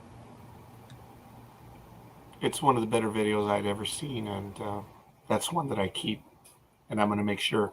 And again, I thank Big Dog because I had forgotten her name, sadly. I think of her often, folks. She was way ahead of it. She was 18, 19 when that was going on in her life. And she lived in the moment. So few of us do. And could you imagine if more of us lived in the moment, what could happen in this rock? But again, I guess that's why this program exists, because we always talk about the idiots that live in the moment. So I'll get off my soapbox. This one really does bug me. It really does. But we have the memory of this young lady, and she's not the only one. There are many others, but you know why I hold on to this one. And I guess we are approaching her anniversary of the passing, which was April 10th. Yeah, I guess I'll bring it up back then too. Sorry. But all right. Big Dog, anything. Yes. Get me out of here. I'm a jumbled mess right now. Almighty, Tanya, anyone in the chat room, please get me out of here. I'm 20 more minutes. I'm a jumbled mess right now. This irks me. I damned ESPN that day, and I will damn them for all eternity for this. And because it stays in the memory who the winners were. And when they look up the winners, they're going to see. And her name will be forgotten. So I don't agree with a lot that ESPN does. I personally do not care what ESPN does because, like you, I'm not a fan of ESPN at all. I've been that way for a very long time. So no worries, you're not the only one. There's a lot of people who just, and that's why ESPN is in so much trouble. Oh yeah. Because, you know, they don't know what they're doing. They get so many things wrong, you know. So yeah, I'm not surprised they screwed that up either. Well, they're always in a rush to get ratings instead of getting facts or anything else. And then they don't have any quality programming half the time either. It's just a bunch of talking heads, one after another, one after another, one after another. And they're all arguing over the same subject for the whole damn day. And, you know, it's the big story of the day, you know. And so I don't watch ESPN. I mean, I do get their alerts, but I take those with a grain of salt too. I also get other alerts too, so I can compare them and see who's, but still, that's about it. But I'm not a big fan of it. ESPN was good in the beginning when it was just Chris Berman doing the Sports Center in the morning. I mean, you'd get up every morning before you go to school, and you turn on ESPN and watch Chris Berman and the nicknames he gave the players into the NFL highlights, and that was, and after that was over with, it started going downhill. But the only good thing about ESPN was Chris Berman, and the earlier guys that were with him at the beginning too. So, and as that changed out and people but anyway, I digress. So. How about you, Big Dog? How do you feel about ESPN? You a big fan? I'm not a big fan of ESPN. Especially since I can't think of his name. Help me out, Raj. The gentleman who died, who passed away. Oh my goodness! Yes, who had lost an eye. Oh my goodness! That's who you're talking about, right? Yeah. Well, no. I think he had a form of cancer also. Black gentleman? Yeah, I think he died of cancer. Yeah, you're right. Yeah. I think I can't remember the name. Gosh. Oh my goodness. Last name That's just Scott? a bunch of old guys. Was his last name Scott? Yes. Scott, yes. I can't remember his first name offhand. Dennis Scott. No, not Dennis Scott. Is it Dennis Scott? I don't know. I know his last name. If we can agree on Scott. We'll just call him Scott for now. Yeah. Stewart. Scott. There we go. Yeah, we were way off on that one. He was like one of the last guys that you could actually believe when he told you a story. Yeah, you're right about that. whenever he came on, you were like, okay, something's going on, or whenever he, anchored something, it was worth listening to. Ever since then, it's not. Scott Van Pelt is probably the only one left that I like listening to. He tells it like it is, doesn't care, about opinions and stuff. And Stuart Scott was the same way. He gave the news, gave his opinion, and you could take it for what it was. But for all the others, just like you said, it's just one talk show after another. Folks, he passed away in 2015 as well, and he died at 49. Yeah, he obviously went way too young as well. And you're right. There were several others at ESPN, obviously Mr. Berman, and even Omerman. I enjoyed Omerman as well. And then his opposite guy, I forget his name. It was Overman, and he does Firestone? A lot of radio now. Which one? Firestone? Oh no, Firestone was a cool guy, dude, but he's an LA guy, Firestone. Yeah, but I'm just saying you're thinking of him as well. But they used to do Sports Center. It was Overman. His line was "En Fuego." Yeah, you guys know. Just can't put the name to it right now. And of course now, and of course now we have Roger's favorite Stephen A. Smith.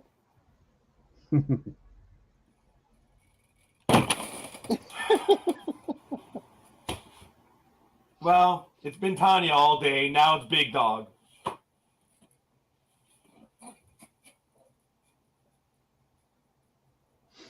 I don't apologize. I love how you say that. I love how you say that, Tanya. Such a demure voice. Oh, I missed what she said. I almost waited for you to do this. There you go. Almighty, what did they say? He laughed.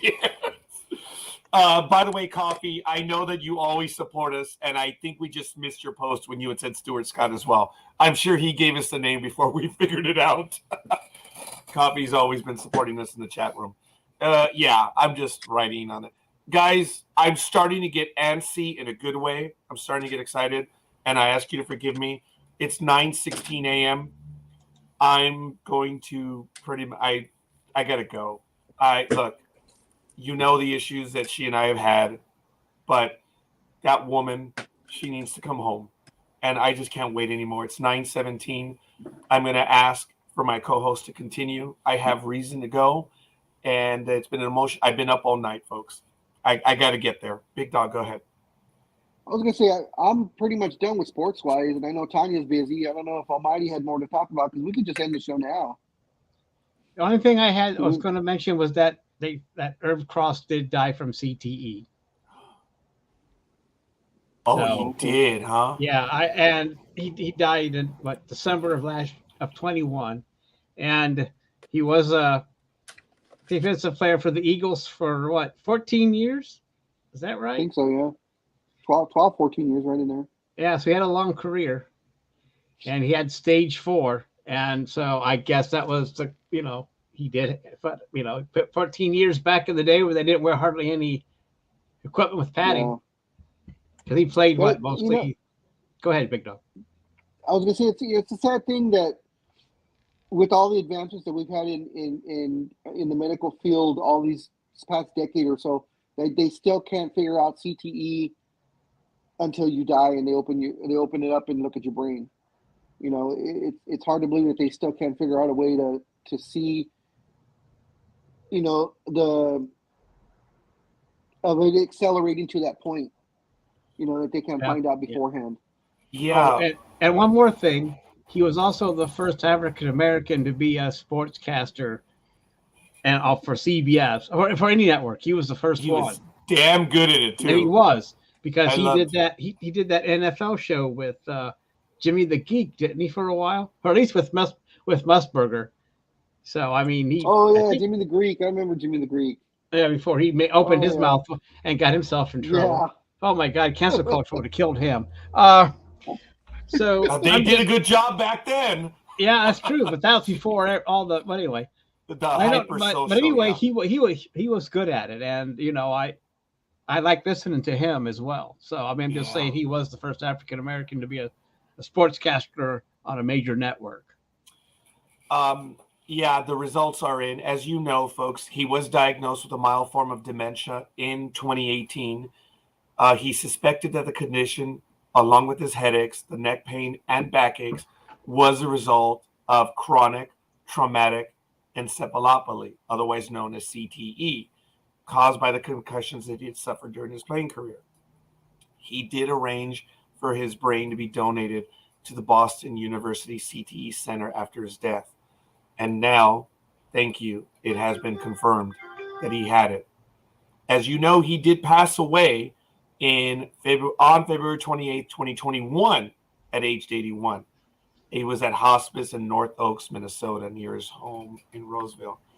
And, folks, it's incredible in that the imagery that we can get of the brain today is unreal, but they still cannot detect CTE until they actually get in there. So it's like, what more can we have? Yeah. And yes, there it is. Thank you, Almighty, for that. I remember, Tanya, did you ever listen to him on his programs? Yeah, No. I think he'd been out for a little bit already by the time you were getting into the sports world, but he was really good. I remember listening to him. Yeah. He was an NFL defensive back who knew the game and did share it. But he had a good voice too. I mean, you could listen to him talk all the time because he knew what he was saying. He knew what he was saying, and he didn't have any of that bluster or anything else. He just came out and told you how it was going to go. Dude, but he was the exact opposite of John Madden when it came to style. John Madden was a character, but still, everybody. But yeah, you're right. He was a complete opposite, but still. But then again, John Madden was a color guy, so he had to have a different presentation. I'm sorry, what was that? John Madden was a color commentator. He had to have a different kind of personality. What are you talking? That. I remember that I messed with Lenny Melnick when we were going to do the football games, and I told Lenny, "Hey, Lenny, I could be your color guy." Oh, poor Lenny got so nervous, and right, Lenny, I'm messing with you. I'm Hispanic. I can say that. Calm down. Poor Lenny. He's such a good soul. But it was a private conversation. I was like, "Hey, I get to be your color guy." Oh, God, it was hilarious. Oh, Have we seen this one? Ladies and gentlemen, I'm the scorekeeper. I got to go get my wife out of Claremont Care Center. Don't get me wrong. They've been good to her. She's got to get out. And it's like minutes. I got to go. I thank Tanya. I thank Almighty. I thank Big Dog. Everyone in the chat room. I appreciate you. Love you guys.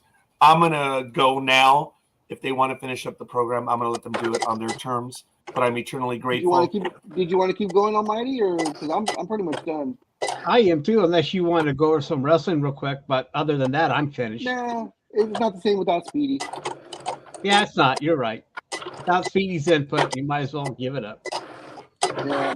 So you go ahead and end it, Raj. Tanya, anything else?